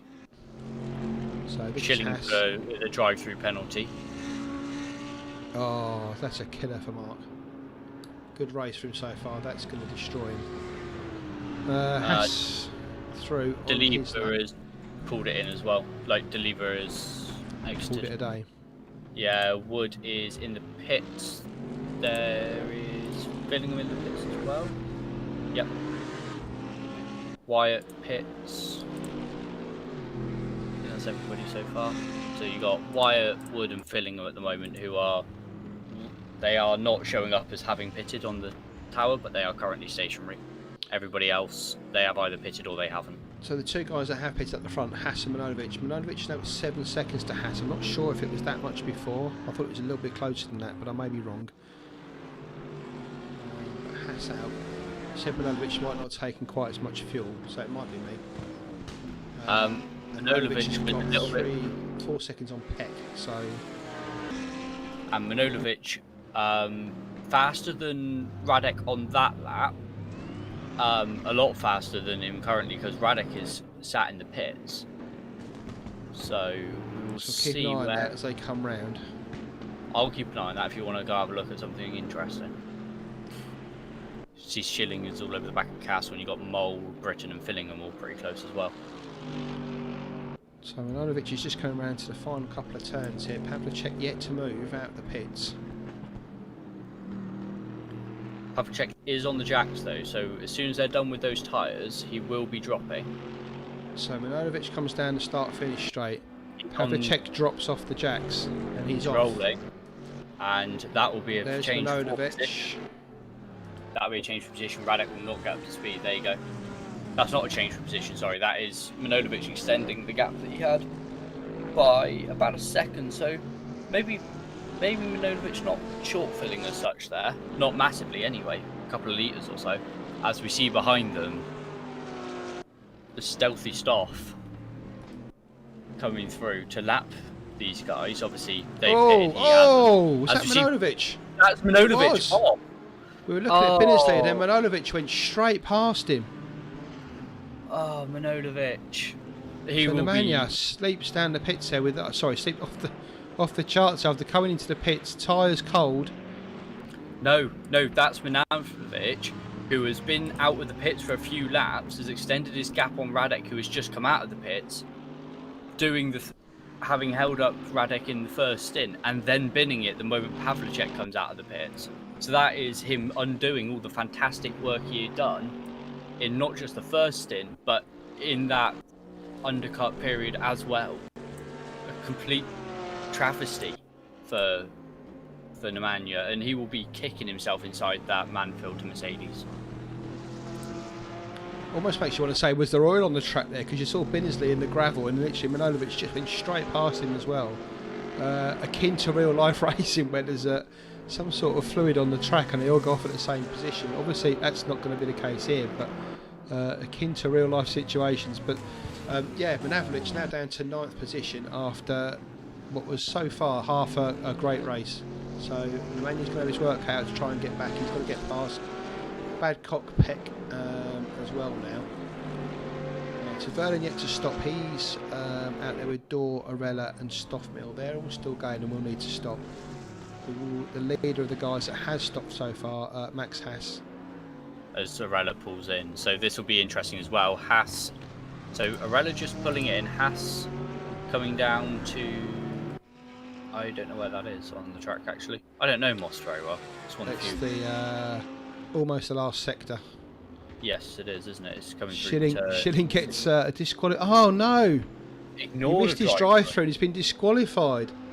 Oh, that is Oh, Mark. rotten luck. I say rotten luck. That's awful. That is probably the worst thing that can happen in any sort of racing. Ralph is on the jacks and Haas just coming through the final turn now. And, Ralph rolling as Taverlan pulls into the pits behind him. So Taverlan stopping, Ralph rolling. And can we see Haas coming down the pit straight? We can. Looks like Ralph might have actually jumped this one. Now, he's got to do what his Mercedes stablemate didn't and stay on the track. If he can keep it on the track and keep ahead of Haas for this couple of laps while the tyres come back up to temperature, he could be absolutely golden here. That's a horrible feeling coming down the straight and just seeing the guy coming out the pitch just in front of you and you can't do anything about it. Haas will be seething in that cockpit. And something's gone wrong for Taverlan as well. He's still in the pits, down in P11 at the moment, so he's dropped well behind Badcock, who he was racing with before that. I wonder if he missed his fuel. Whether he's had an incident. I wonder if he missed his fuel, because he didn't look like he was on the jacks there, just like an in and go. So my guess is he's forgotten, or the pit crew have forgotten to give him fuel. He was on the jacks. He was on the jack. Jacks is tyres, they don't fuel while you're on the jacks. So Stoffmill pits, and now David Dorr takes over the lead. Still to stop though. The last one of the guys to stop, Deliva, Gill and Kokorek having already retired, sorry. So Dorr leads the race now, but he'll be due into the pits within the next 10 minutes or so. As he's looked like the tyres are struggling there as he went wide and allowed White through there. So Dorr's lost a bit of time there and there. Looks like he's struggling with that Mercedes. And when he comes out, there's a good chance these are the guys he's going to be fighting with. As you can see, Jim Britton and that McLaren right behind him now. A lap down, maybe actually 2 laps down, I wonder, but I don't think so, maybe. No, he'll just be the 1 lap down. Just a lap Door down. should stop back into about 12th-ish. So he'll be a bit further up the road from these guys, ideally. But we're expecting him to drop down a fair old way. It'll just be the 1 lap that they've lost under safety car, under stop. God, don't throw a safety car in there as well. So Door Pit's the last one to come in, so he comes in out the lead for his mandatory pit stop. And I'll hop in an NSU and I'll safety car it for you. We'll get Stoff Mill back bunched up with everybody else and see if you can do it a second time. So yes, so we'll Door see. rolls in. Sorry, mate, go on. Yeah, I was going to say, as we see David Dorr roll into the pits and Stoff Mill return to his rightful roost at the top of the rostrum, we will see in a moment when Dorr has actually completed his stop, providing that he meets the requirements of the mandatory, which I can't imagine he wouldn't. We'll see that little donut turn green, and then they will stay on until the 25-minute timer clocks over because of the 3 that will not pit. However, once Dorr is rolled out of the box, we will be back to live racing, and those will be the positions after the full rotation of pit stops. So Rella's got about 7 seconds to make up on Stoffmill here. Their best laps 1:31.08 for Stoffmill and Arella at 1:31.09. So these guys have got pace. It's literally who can get to the end. I don't think Arella can make up 7 seconds on Mike here unless Mike makes a 1 in a million mistake, and he's already made one this series, let's be honest, so the chances of him making another one are pretty small, but that's what Ralph's got to hope for. I think 7 seconds might be a bit of a stretch. It's a thick end of 8 really, isn't it? It's a thick end of 7 seconds. Yeah. But anyway, at least he's got a target now. He's just pulled about 1.5 seconds over Haas, so Ralph trying to hunt down Stoffmill. Max desperately trying to hang on to the back of Arella to drag him along. And then we've got losing about 3 heads on that last lap pass. Yeah. It just shows you just how much Arella was being held up by him, I think. Yeah. That's what you got to do. When you're in that position, as Haas was, where you know that, you know, you could probably tell from practice and from qualifying that you haven't quite got the speed of that guy in front of you. Get the jump on him on the start, let's get ahead and let's hold him up for a bit. And you might just, well, we've already seen Haas, haven't we, at Bathurst, did a beautiful 50 minutes worth of defending against Geed. Yeah. When we know he's got that kind of pedigree, and we know that Ralph likes to play the strategy game. This is not the first time that he is, I'm not going to say underfueled, but that he's just been a little bit more cool, a little less cautious on the fuel and just run that tank a little bit lower than other people. Not taking as much on at the stop and just gained a position from it, and just that's what Ralph does. He's very good at just those marginal gains, just go, yep, I'll have that, thank you. And when we had the old RRLeagues website, which we haven't plugged the forum yet, if you're not on it, get on it. Links to the Discord are on there, links to Race App, all those lovely things so that you can sign up and be part of these races. Obviously you can't say you can't be part of these upcoming this current set of seasons. There's only 1 race left in both TT, 2 races left in TT this Sunday and in a fortnight's time, and just the finale for this one to go. And I think we've got 1 last race in. We'll have 1 last race in. Sorry, 2 more races in GT4, won't we? But I think as you said earlier, like we're coming to the Christmas period, and we do tend to have a little bit more fun around that time. It's a perfect time to jump in, especially if you're looking to get some stuff at Christmas. Get yourself some racing gear. It's the ideal time to join us before the new season starts. Just get to know the guys, put your wheels on the track, and come and have some fun with us. Absolutely, because we'll be announcing new seasons in the next couple of weeks or so. So get yourself some stuff on Black Friday, which obviously is coming up. I know, like Fanatec usually do tons of deals. There are loads of places that do tons of deals. Get yourself some stuff. Get yourself some stuff for Christmas. Find out what series you're running, and go hard on the practice, and have a good old time with it over Christmas. But yes, when we had the old website and we did our own rankings, Ralph was ahead of that for a number of weeks. He became known as Stella Arella. See, Thor looking but not showing the nose to Jack, but not really doing anything with it. tries to get the undercut through that turn, doesn't quite manage it, doesn't quite get the drive on the SLS either. But yeah, he's Stellar Arella for a reason, and this is one of them. He does those little alternate strategies that just gain him the odd position here and there, and picks up consistent points throughout a weekend and throughout a championship. Can I tell you, they're using all of the track and some of the grass as well. He keeps his position over Door. That mistake from Door, you saw him a bit back before the pits where his tyres were giving up. That's cost him here because he could be ahead of Jack if it hadn't been for that. Jack's kept that place up in the top 10. This is the battle for 10th. Camaletto and Door.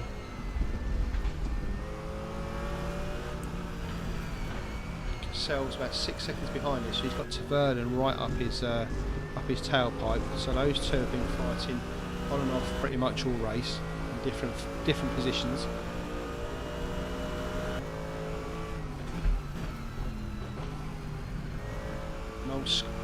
Andre Mole gradually climbing up the position. One that has struggled after that, as you've seen him off a few times, was Rick Binnersley.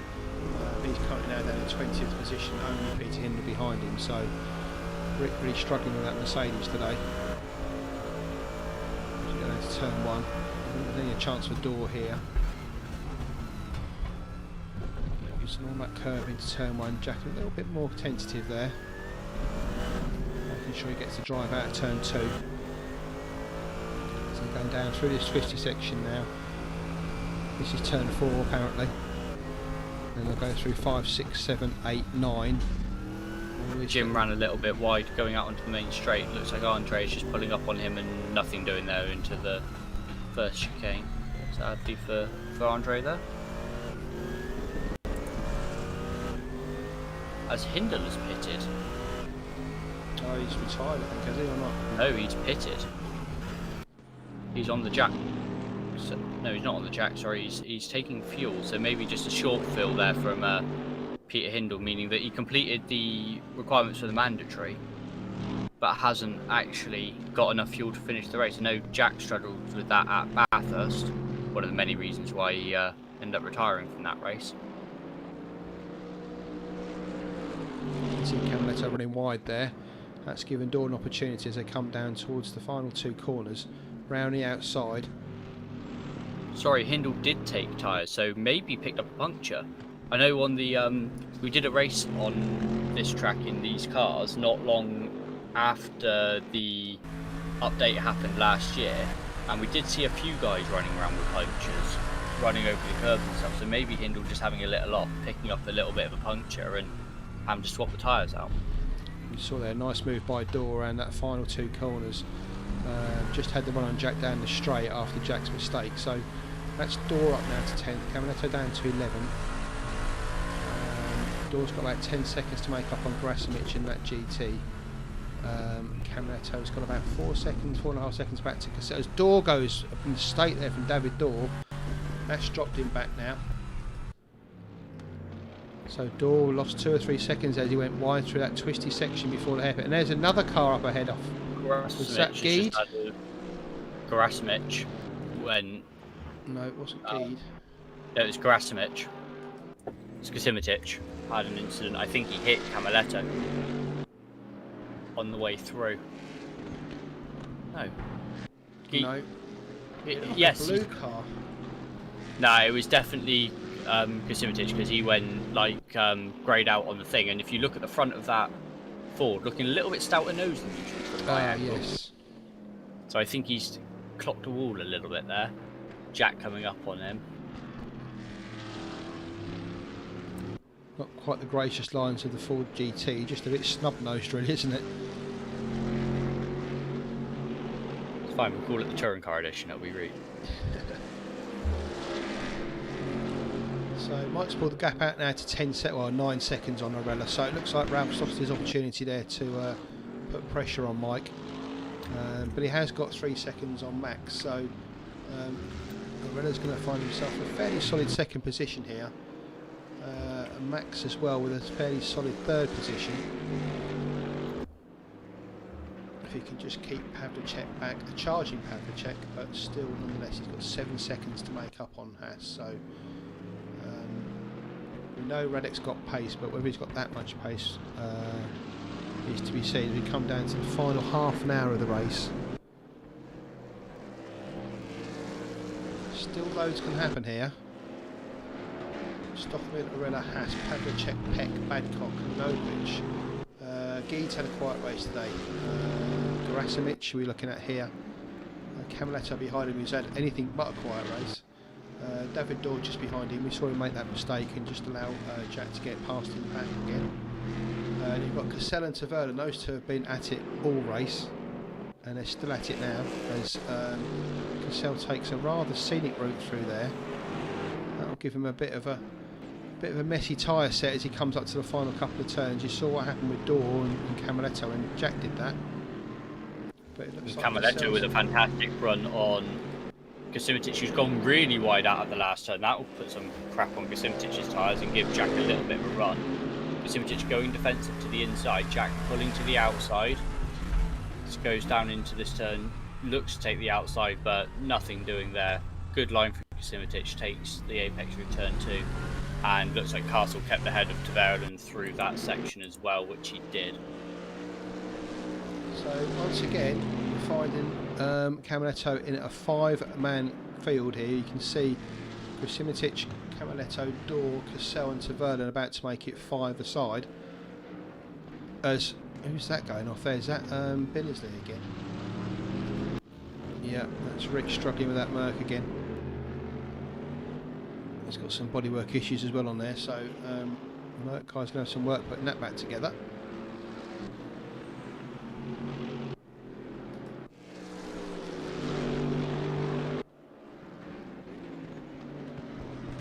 So with the exception of this battle here, the field's pretty much spread out. We have got a battle between Britain, Malt and Fillingham. But these 5 here, 3 and 2, or 3 and 1 rather, Where's Taverna gone? Taverna's had an incident. Taverna's had an incident, so he's dropped off the back of there. You can see that he's right back down 9 seconds behind Cassell now, so Taverna's out of that battle. Looks like Hindle is back in the pits, and I've checked and he is back in the pits, so whether that is damage or...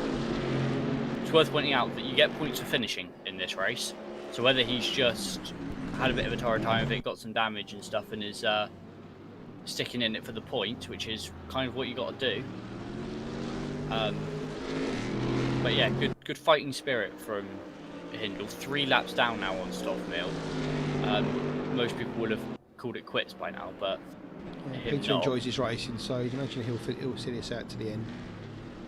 And one man not enjoying himself is Mark Schilling. Obviously been out of the race for a while with a DQ. I asked him what happened. Did he miss the message? He said he didn't know what happened, what message, which is always a good start. I informed him, and he was like, "Oh shit, I didn't hear / get the message." He did ask crew chief to leave him alone, so maybe that's why he didn't get it.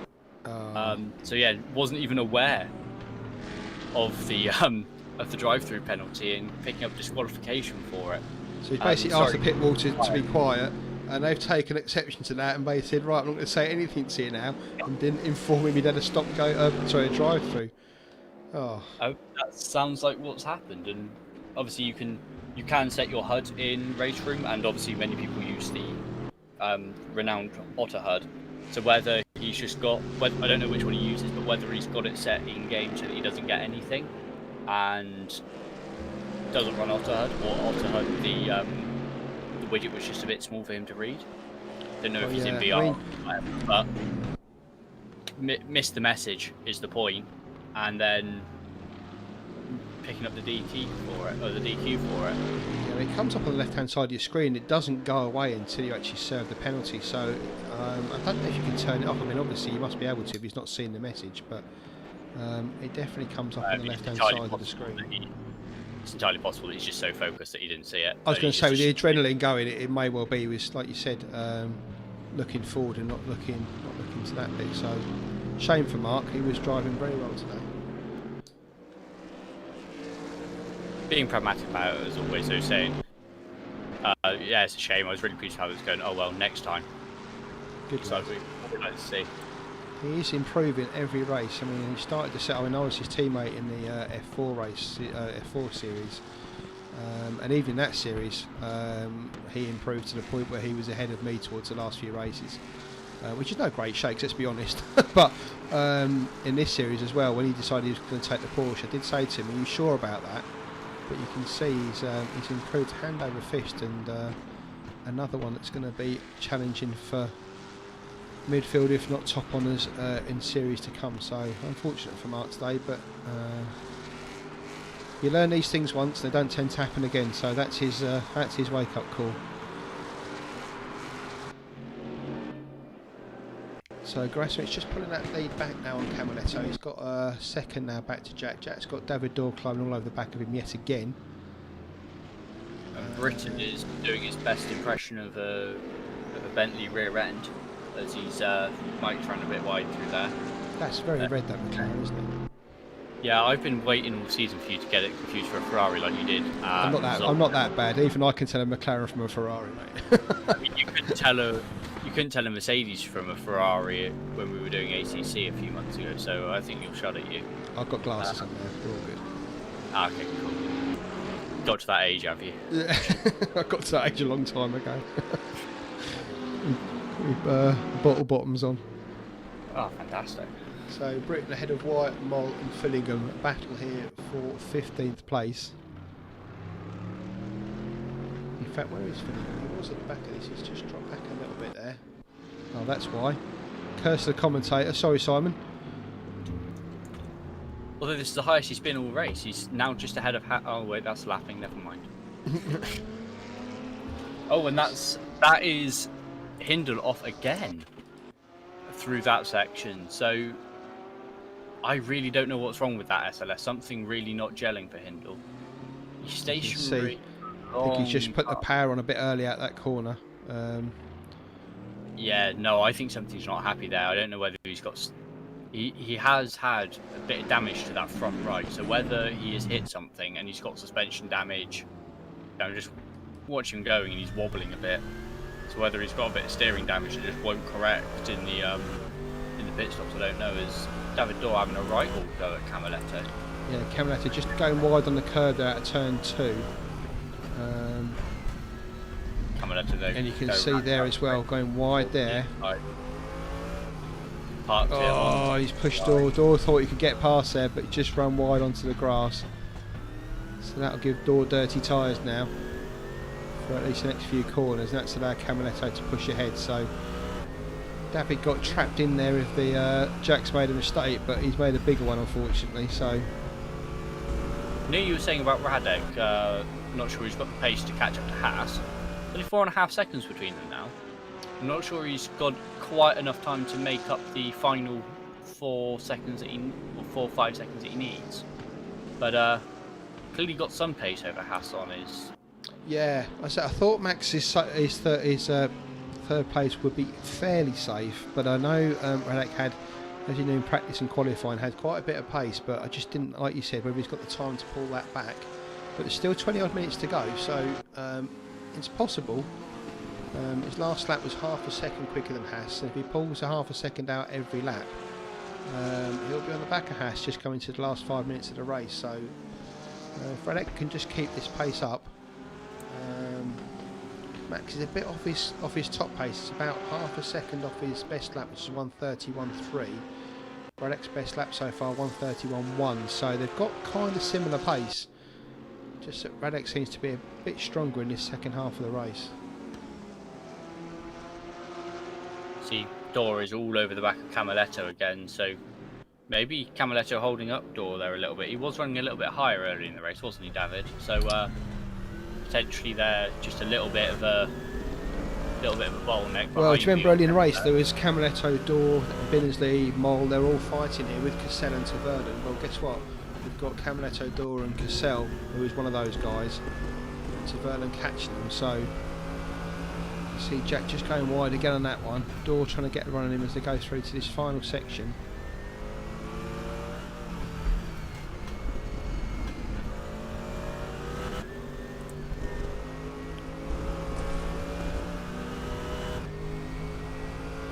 Jack throwing that SLS round like he don't care.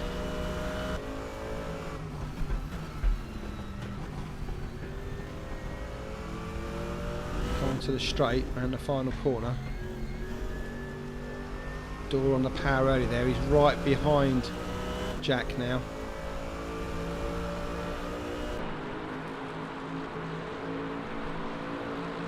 Pop out, he is. Have a look down the inside. Jack stays to the outside to give him the line into turn 2. Door goes sideways, he's lost it. Door's lost it there on that turn. Manages to catch it though. He's dropped a couple of places. That's allowed Cassell to get up past him now. And with all that battling to Verden now only 4 seconds away from them, so he's catching that train fast. And Pavlicek looks like he's had a bit of an incident, to be honest, on that last lap. Pavlicek now, he's dropped about 2-3 seconds back from Arella on that lap. Yeah, and the gap between Pavlicek and Haas now is only 2 seconds, you're right, so something's happened there. Yeah. He's lost a couple of seconds on that lap, Haas, and Radek really closing up to him. An uncharacteristic error from Max Haas has allowed Pavlicek to get within 2 seconds now. So what was a fairly safe third position has now become a fairly precarious third position for Haas. Pavlicek catched him hand over fist. But we've seen catching's one thing, passing Max Haas is quite another. Even Arella, who's now 10 seconds ahead of Haas, struggled for the first half of the race to get past him and only succeeded in the pits. So even when Radek gets up to the back end of Max here, he's still going to have trouble getting past him. But one to watch for a couple of laps time. Just 15 minutes, or 18 minutes to go rather. Camiletto's still got David Dorr right behind him. He's got past Cassell. So Dorr's caught up quite a bit there, considering that first corner error on the last lap. He's pulled that right back. So Dorr with quite a bit of pace there.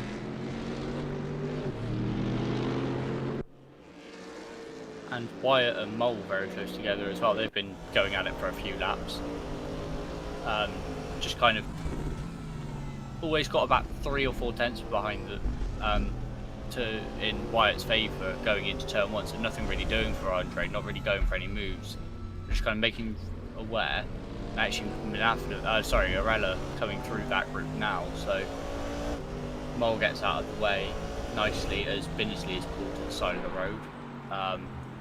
Don't know whether that is incident or he's pulled to the side there, and it looks like his car is in decent nick. Yeah, so it's gone grey on the timing screen, so I wonder if that's a retirement from Rick. He's stationary at the moment on the exit road at turn 2. The engine isn't on, so whether he has killed that thing on the tyres after having as you run deep into turn 1, there's a little chicane there, tyre chicane. Whether he's hit it, but I can't see any evidence of that on the car. But the engine is off. No one is at home. So just looking at Camiletto, Dorr down the straight here, with Cassell just behind him. And he's back moving again, his wreck. Although he stopped again. And So same story into turn 1. Dorr just being pressed by Cassell. Is he going to get turned round? He is. I can see that happening. Cassell just catches his back wing and turns Dorr round. David there in the gravel. That's not going to please him at all. And Cassell's slowed up here, and he's got Tavernan all over the back of him. And Mole all over the back of Wyatt as well down into turn 1. Shows him the nose, but doesn't go for it on that lap. So Cassell will need to slow down here and let Dorr back through, otherwise he's going to be on for a penalty. Where do you do it though if you are Cassell at the moment? Because with Tavernan isn't giving him an awful lot of space to do that in. You just need to pull all the way over to the side, whether he feels like he wasn't at fault. I think he was. And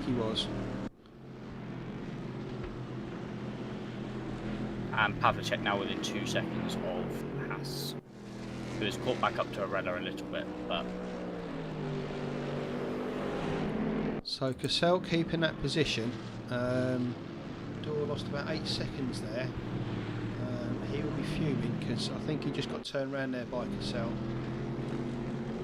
Into turn 1 and turn 2. So come down the straight again. So Camaletto leads and Cassell by about a second, and then Tavernan right behind them. Tavernan now looking for the inside into turn 1. No overlap there, but he'll have a look. Takes the curbs. Looks like he goes a bit wide. Getting held up there by a back mark by the looks of it. That's allowed. Oh! And then Tavernan getting held up by the back marker as well. Yeah, Tavernan Tavernan had a chance because of that, yeah, and then got held up himself. So that's status quo again, back to as they were. But that was Tavernan's chance to sneak past Cassell there. Was that Peter Hendel that there? I think it was. Yeah, it was Hindle. Yeah, that was Hindle, very much so. I don't think that was deliberate blocking from Hindle, but I do think that was deliberate of Hindle to run across the grass to try and get out of his way. Absolutely, yeah. I think he didn't realise where he had to go then because he was all over the back of him. So. No way you But can no go, harm done to either driver. They both lost the same amount of time, so. Just see how quickly David Dawkins climbed onto the back of these two again, because he seemed to have pace in that lap where he lost it against Camaletto at turn 1 and then was back on his back by the time he ended the next lap.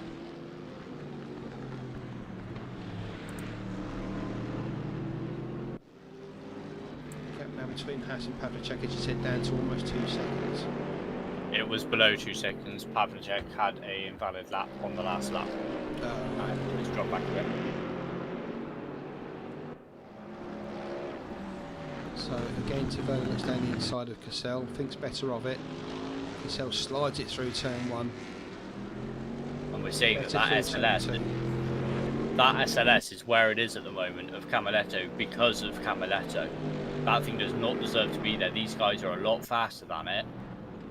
And I think it's just Camaletto's superb defending that is keeping him so high up the order. Yep, Camaletto class winner of the Green Hell Series, 10 weekends through the Nordschleife. So Jack is by no means a mug at all, but trying to get the best out of that SLS. I think that's probably about as best as it's got there in 10th place at the moment. Doing all he can to keep these guys behind. He's done a great job so far. He's the only one of that crowd of 5 we were watching earlier that's still going. We've just had a disconnect, and I'm not sure who it is. We've only got 24 showing. Stoffman, Arella, Haas, Pavlicek, Badcock, Milanovic, Gee, Gorasic, Camaletto. Hindle, sorry. Hindle is back in pits. I'm pretty sure the timing tree just shortened. Okay. I'm just trying to see if there's any names there. So Camaletto getting mugged around the outside here. Is he going to hold it? Got the inside line down the straight. We've seen the SLF have some power down the straight, but we'll have to see how it goes against the Corvette. Camaletto pushed him right onto the outside. That's allowed Tavernan to have a look on the inside, but it looks like the Corvette's managed it into turn 1. He has. Managed to make it stick. Cassell, Camaletto, Tavernan. Cassell, though, will be under investigation by the stewards for that incident with Dorr earlier.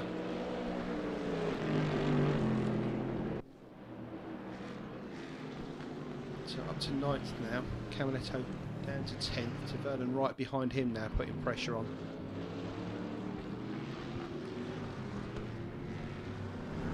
So we'll just see if Jack can keep up with Cassell here. And if he can't, then Cassell will get away from Tavernan. I'm pretty sure Tavernan's got Cassell's pace. It's just whether Camaletto has.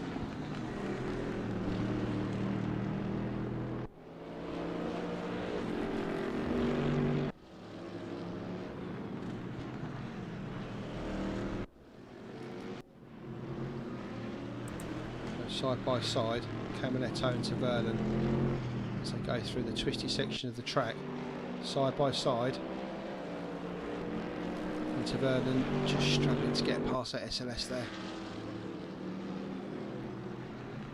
Under the bridge, and the final 2 corners. Let's see if Tavernan can get Ron and Jack down the straights. Here we go. Lap 56. 55.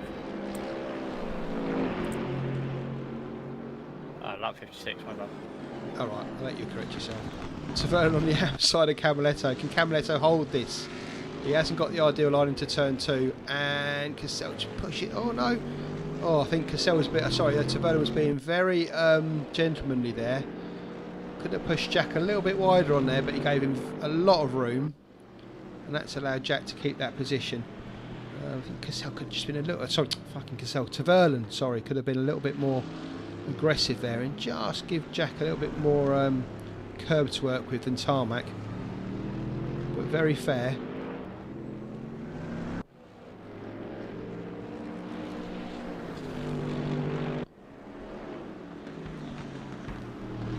And that's allowed, you can see Cassell ahead, getting ahead of this battle now.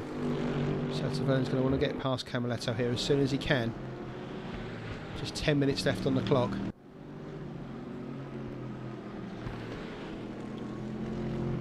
Jack fighting to keep in the top 10.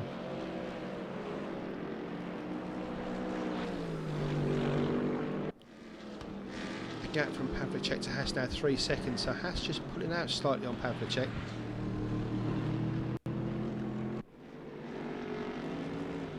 Good race from Badcock up into 5th, Manojlovic 6th after his mistake earlier. Decent comeback from Manojlovic there.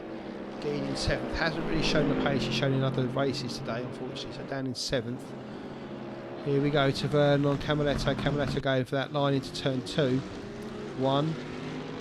Keeps the line to turn 2. Taverna looking to come back at him, but Jack holds that.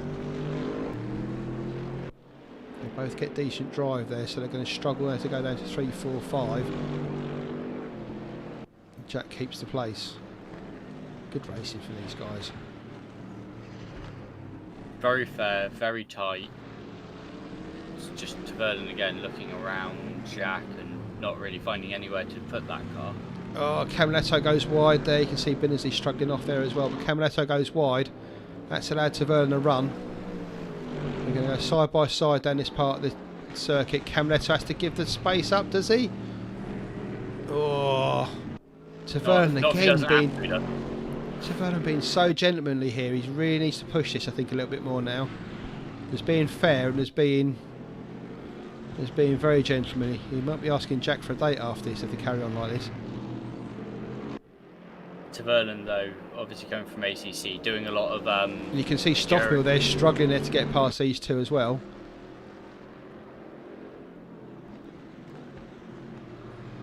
Stoffmill laps him up to 10th place now. Yeah, Taverna very much into his enduro racing over in ACC, so probably just more used to keeping his nose clean than some of these guys are. Not that the RRLeagues guys aren't fair and stuff, but they are a little bit more prone to beating and banging than you would be in a 12-hour race, and fighting for every single position. So maybe just instincts getting the better of him there. Yeah, I mean, very fair racing from Christopher here, but Jack's living a very charmed life at the moment here.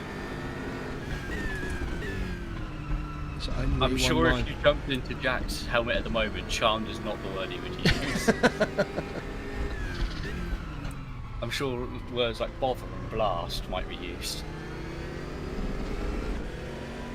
So you can see even the head Stoffmill struggling through that hairpin turn. They're down at turn 10. So they're all struggling for grip down there.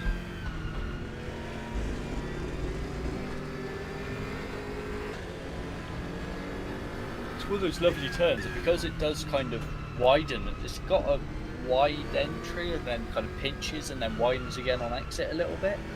You kind of want to run as much speed in as possible and get a good old dollop of understeer, and then as you come out of it you hit the throttle a bit hard and get a good old dollop of oversteer.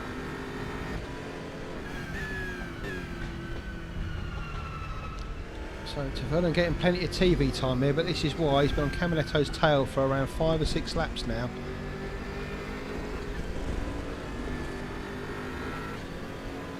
Cassell up ahead's now 7 seconds ahead of this battle, so he's pulled away and gone. Taverna down the inside, Camiletto making sure that car stays on the outside. They bounce through turn 1, Camiletto through turn 2. Who's got the better drive? Taverna just. Camiletto, there's only one line really through here, and that's the one that Camiletto's on. So As they go through this winding part, as they come down to the hairpin.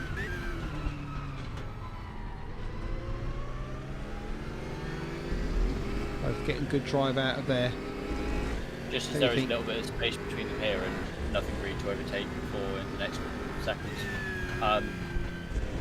Kosimitic has just been overtaken by Castle. Camaletto slow through that corner. That's allowed Vernon to have a look at him. We're going to go side by side again, but this time Vernon just needs to close the door on Jack here, and he's got it. Yeah, Vernon makes it through to 10th. So commendable fighting from Jack, but it just got too much in the end. And now as soon as that happens, look who's back on his tail again. David Dorr. Remember David? 7 seconds behind he was not long ago. He's now back on the tail of these two guys. Chasing down Cassell, who's going to have a bit of a pit lane discussion with him after the race, I should imagine.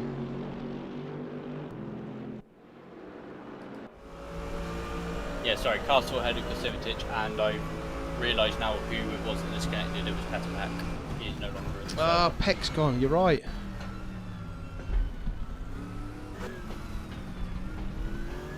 Petter running very good up there, I think in the top 5 or 6. Definitely top 10 when he yeah, had them. That's a real shame. But as we said earlier, it's a disconnect is virtually the same as a gearbox failure, so unfortunate for Petter, but just one of those things, unfortunately.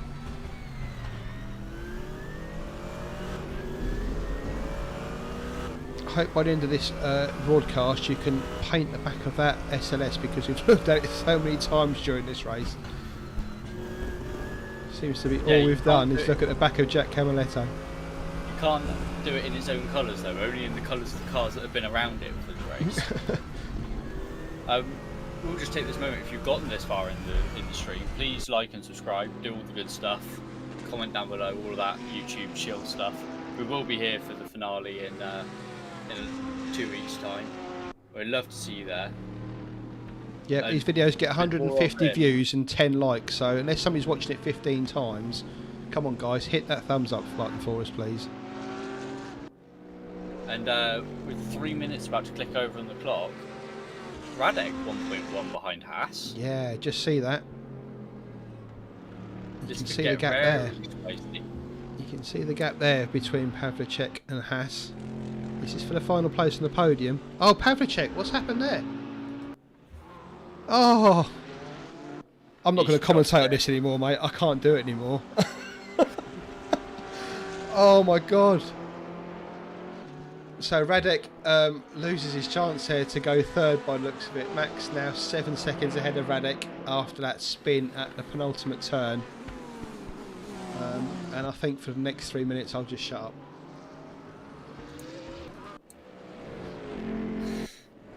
David Dorr getting a good run out of the turn 10 hairpin. I can't look at these two anymore. I'm going to make Jack spin at this rate. Oh no, I have! Oh! That's entirely your fault. Jack Camaletto has been doing a fantastic job all race. Clicks the sausage on the inside, puts that SLS into a big old spinner. I've literally got my head in my hands right now. I'll let him know. I'll let him know it's all your fault. Oh. Well done to Jack. That was 98 minutes of superlative defensive driving from the Scotsman, and I mean thrown it all away from the mere mention of his name, as he's now got Arella stacked up behind him trying to go through and trying to lap Binnersley, flashing away at the orange Mercedes saying, come on, I need to get past you, let me through. They will chase each other over the street, Jesus. So the closest battle at the moment on the track now is this one between Taverlan, who's got Grasimic just a second ahead of him. The rest of the field pretty much spread out now after what was some breathtaking defensive and attacking driving for a lot of the race there. Most of it involving Jack Camaletto as a mobile chicane. Unfortunately, Jack just losing out, like I said, with 2 minutes to go in the race. Totally the commentator's fault. Nothing to do with any driving from Jack. And I'm sure I'll get a bit of grief for that later on. I feel like jumping to Simon now just to put him off as well. But I won't. I'm gonna curse Simon and say he's actually been doing really well. Wyatt was up and about. He was in 16th, dropped to 17th behind Mole, and then we had the disconnect, which went back up to 16th, and now Fillingham has taken him. So Fillingham worked his way up from the back of the field after a couple of mishaps. Rizov a long way down, so I think getting past Rizov has been more of a thing of, I can't believe I'm going to use this word about Simon, but consistency rather than just sheer pace rather than anything else. You see Christopher now all over the back of Gasimitich. Something's happened to Gasimitich there, as I believe we'll see where Stoff is on. This is the final lap for Stoffmill. Stoff will be on his final lap, just coming through to 9-10ish. Gasimitich defends that position. Tavern again being very gentlemanly there. They did touch slightly, but Tavern letting Gasimitich go. We'll keep an eye on that battle. You can see Stoffmill just going through the hairpin here. Down at turn 10 on his final lap. Just behind them is the Gasimitich-Tavern battle. So give Mike his due in a second, but we'll just see if these two can. I've got these two covered. If you want to watch Stoff for the last lap, I'll let you know if anything drastic happens. So Stoffmill about to make it 6 from 6 on race 7 after missing one race at Australia, extending his lead, and possibly this will take the championship as he comes around the final couple of corners. Once again, we're running out of words for Mike, let's be honest. Another superlative performance. Not put a foot wrong all race. Aided slightly by Ralph's start, but as it is, Mike Stoffmill once again 6 from 6 takes the win. Congratulations, Mike. Another great performance there. Ralph's going to take second place. He's about 15 seconds behind, just coming through the last couple of corners. Good performance from Ralph. Could have been so much more though, but he'll come home for second. Silver for Ralph. Max is about 7 seconds behind him. Another great race from Max. Third place on the podium for Max, and here come the others through now. We'll just have a look at Pavlicek. Promised to get very close, and as soon as he caught up, just made that slight error on the last corner. But good fourth position from Pavlicek. Great performance from Badcock. He's going to come home for fifth. Another one who's thinking what it would have been is Manalpovic, who just comes around the last couple of corners here. Was doing a really good job, yeah, exactly. But just dropped it after the pit stops. Really an awful way to do it. So Manojlovic comes home for 6. Good race from Nemanja. Could have been a bit better though, but he'll be happy with that, I think, in the end. Quiet race for Fabian Guide.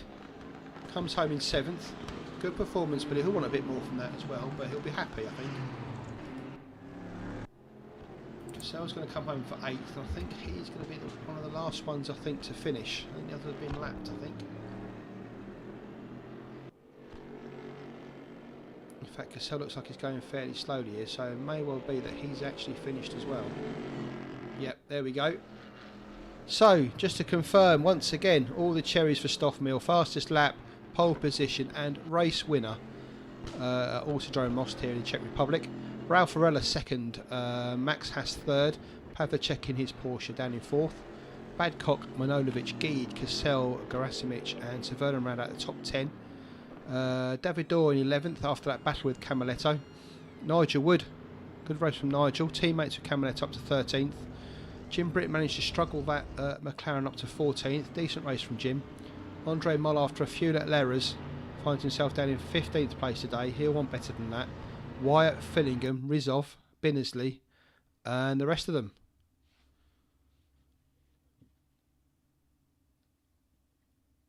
Whew, I'm out of breath, as I tend to be on a Wednesday evening these days. Just a slight note there, you would have seen on the standings the plus 90 seconds next to Binnersley's name. He got a drive-through on the last lap for exceeding track limits, and that's just the standard penalty race room gives if you miss the mandatory or get a drive-through and don't serve it. you end up with that. Oh, sorry, just grabbing the drink there because I was a bit parched after that.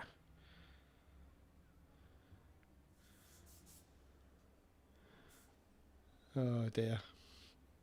So you can see we've got the Discord now going through. These are all the drivers after the race. Consider it the post-race press conference. Yeah, and you owe a couple of apologies. Do you want to do those live? Yeah. First of all, let's do it to. I think it was Nemanja first of all. We saw him going off with Binnersley earlier. So Nemanja first. Apologies. Second, I think was Radek. Third was Jack, and I'm sure there's some more in there as well.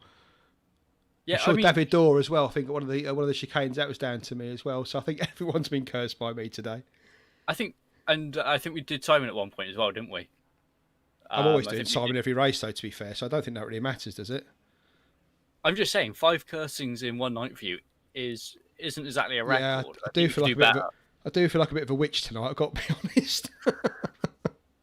I'm just saying, you've had worse races for it as well. Oh, and we can continue our stopwatch. Mike, you've done it again. Stop doing it. We were really, really looking forward to an exciting race after practice and qualifying. Obviously, Ralph getting jumped on the start really helped you out. Looks like Haas just held him up in that first stint and allowed you to extend the gap. Thank you. Looked that way, yeah. First it was a little bit weird. I ran away with a little bit and then it just halted at like 8 seconds, the gap. So I'm not sure if my pace dropped off more with the tire deg or the guys just found some speed or something. I think they sorted themselves out a little bit. I think they kind of were fighting between themselves. They were about, they were a few tenths apart, and then all of a sudden they just kind of split up a little bit and the gap stabilized. So I think just you obviously didn't have the crazy speed that you've had over the field in some of these races this time out. So I think, once they kind of settled down, they just sorted themselves out. Yeah, I think Ralph was very close to you on times today. I mean, I think your best laps was something like about 100th apart. So I think Ralph's biggest mistake was just letting Max jump him at the start. Otherwise, you might have had your hands a little bit more full than normal, Mike, to be fair, there at the start. Cool. I wonder if it's his... we should ask Ralph if he had a particularly good race or... if I was off. I didn't feel like I was off today. I think I was doing my regular speed. No, so I think Ralph was just very, very quick today, but he just got held up in that first part of the race by Max. He couldn't get past Haas until the pit stops. Jumped him at the pit stops then. By that stage, I think he was about 7 seconds behind you. I think he tried for a couple of laps to keep up with you, but I think he was a little bit destroyed by that first half of the race. I think any pace he had, went along with his confidence there, I think. I was just keeping the pace high all race, so... 7 seconds to Mike Stoffmill's like, it might as well be the Grand Canyon, really, Mike, let's be honest.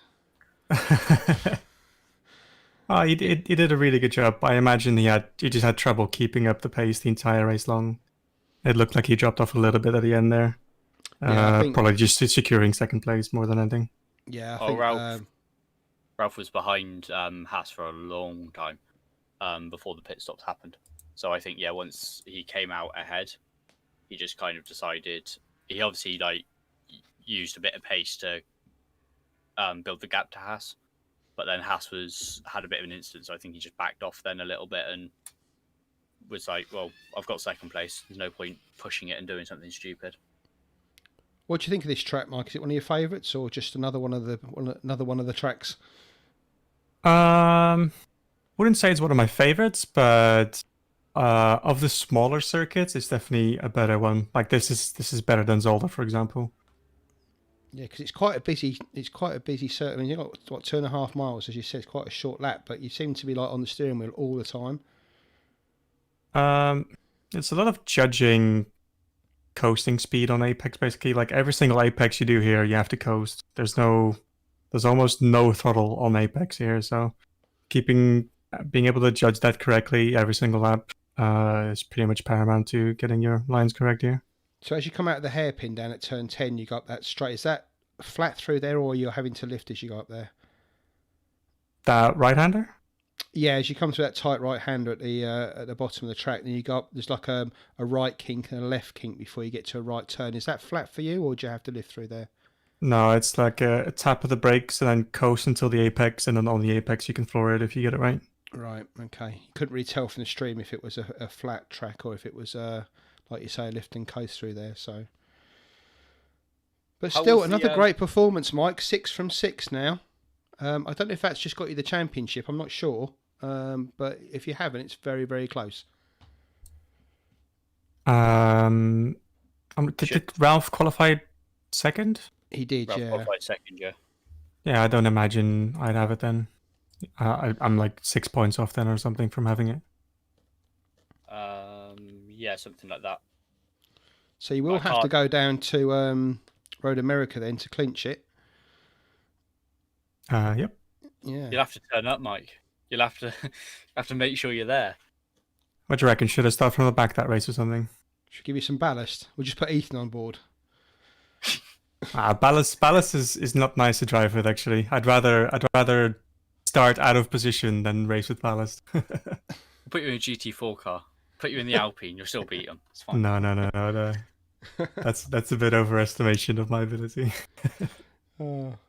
Anyway, Mike, great to have you on. Sorry, go on, Ethan. Just a bit of a what-if question. We've had the question about, is this one of your favourite tracks in R3E? Had Brands Hatch been out, would you have rather raced here or Brands Hatch, do you reckon, in that car? Oh, here, absolutely. Brands Hatch is not something I enjoy racing. Is that just the Indy circuit, or do you hate the full course as well? The full course is definitely better. Like the part that Indy is missing is definitely the best part of the entire circuit. Yeah. But I think it's just kind of, it doesn't really suit GT3s all that well when GT4s are and like touring cars are more suited to the track. I think there's a good. I do think that there is a good reason why when they Black Pan Sprint go to Brands Hatch, don't they? And it's basically just an Audi fest, and I think there's a reason for that.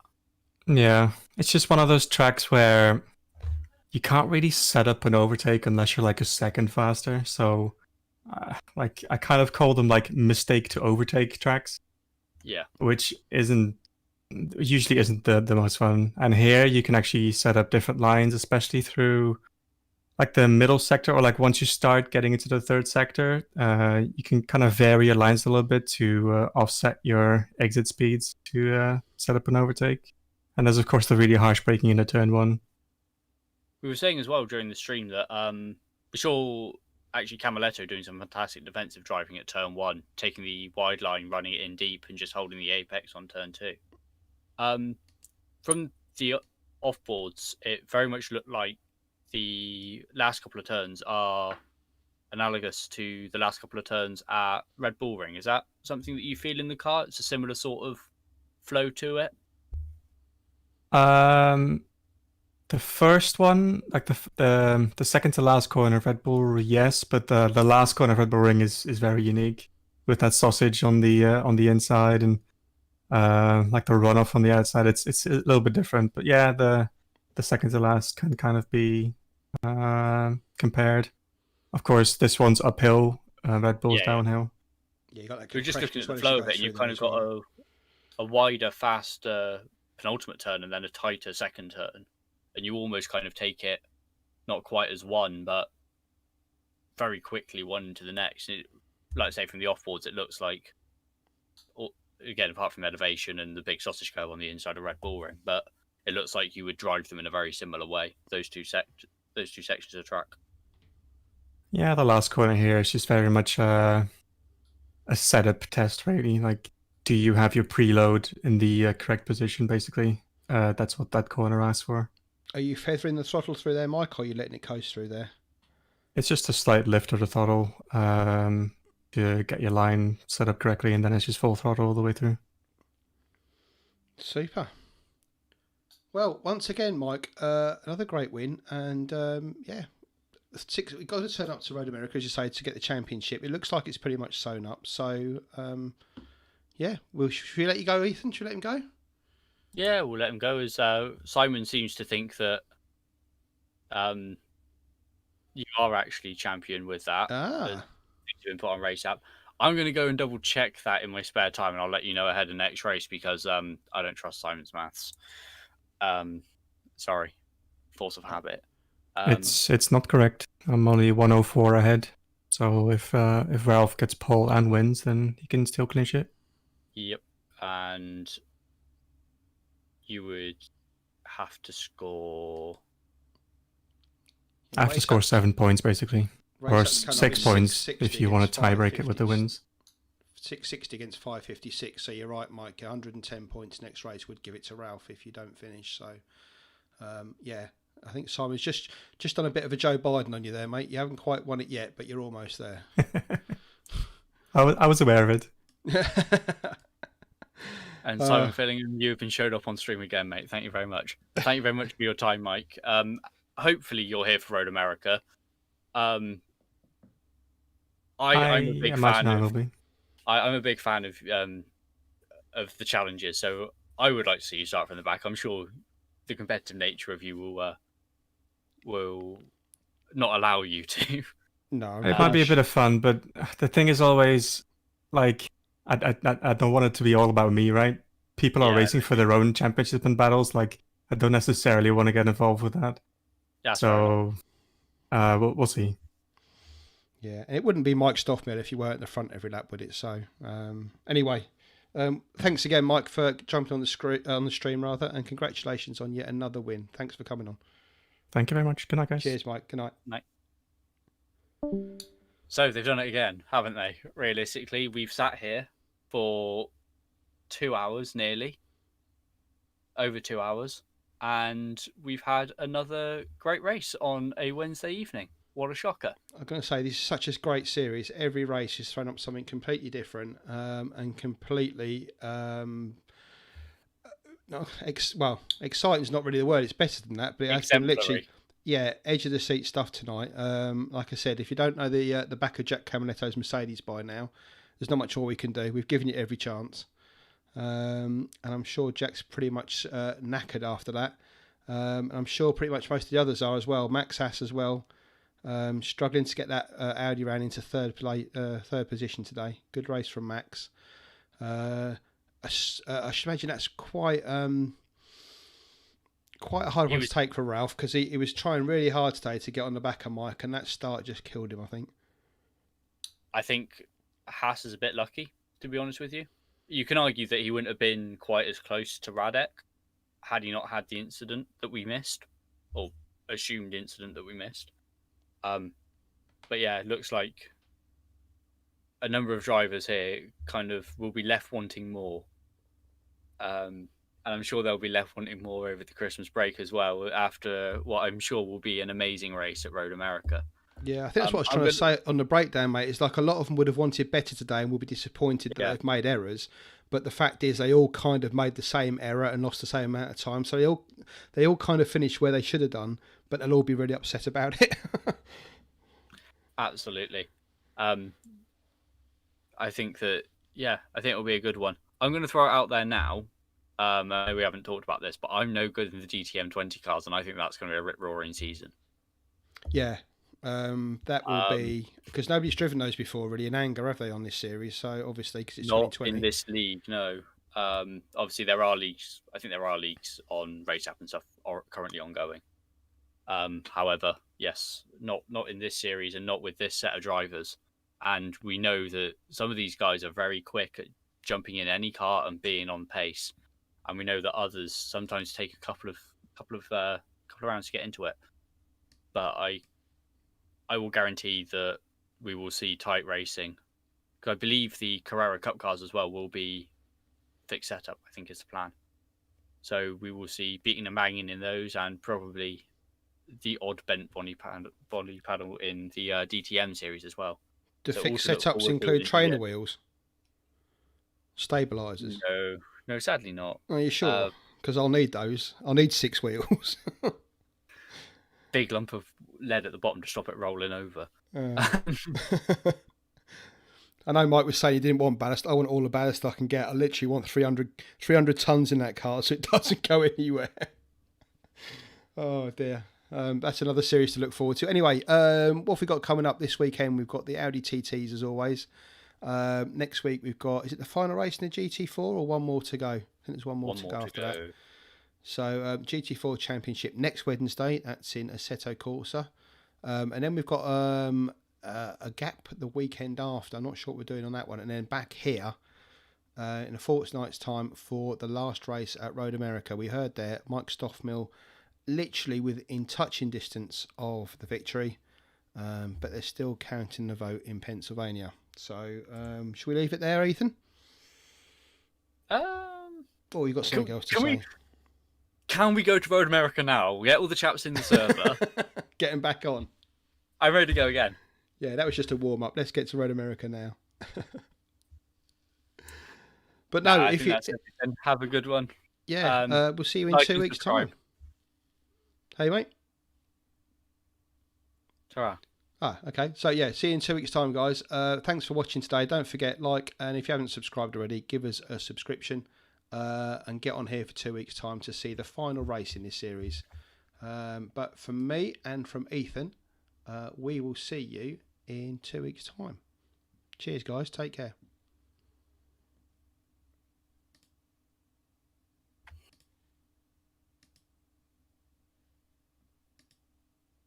And we're out. Sorry, I couldn't find the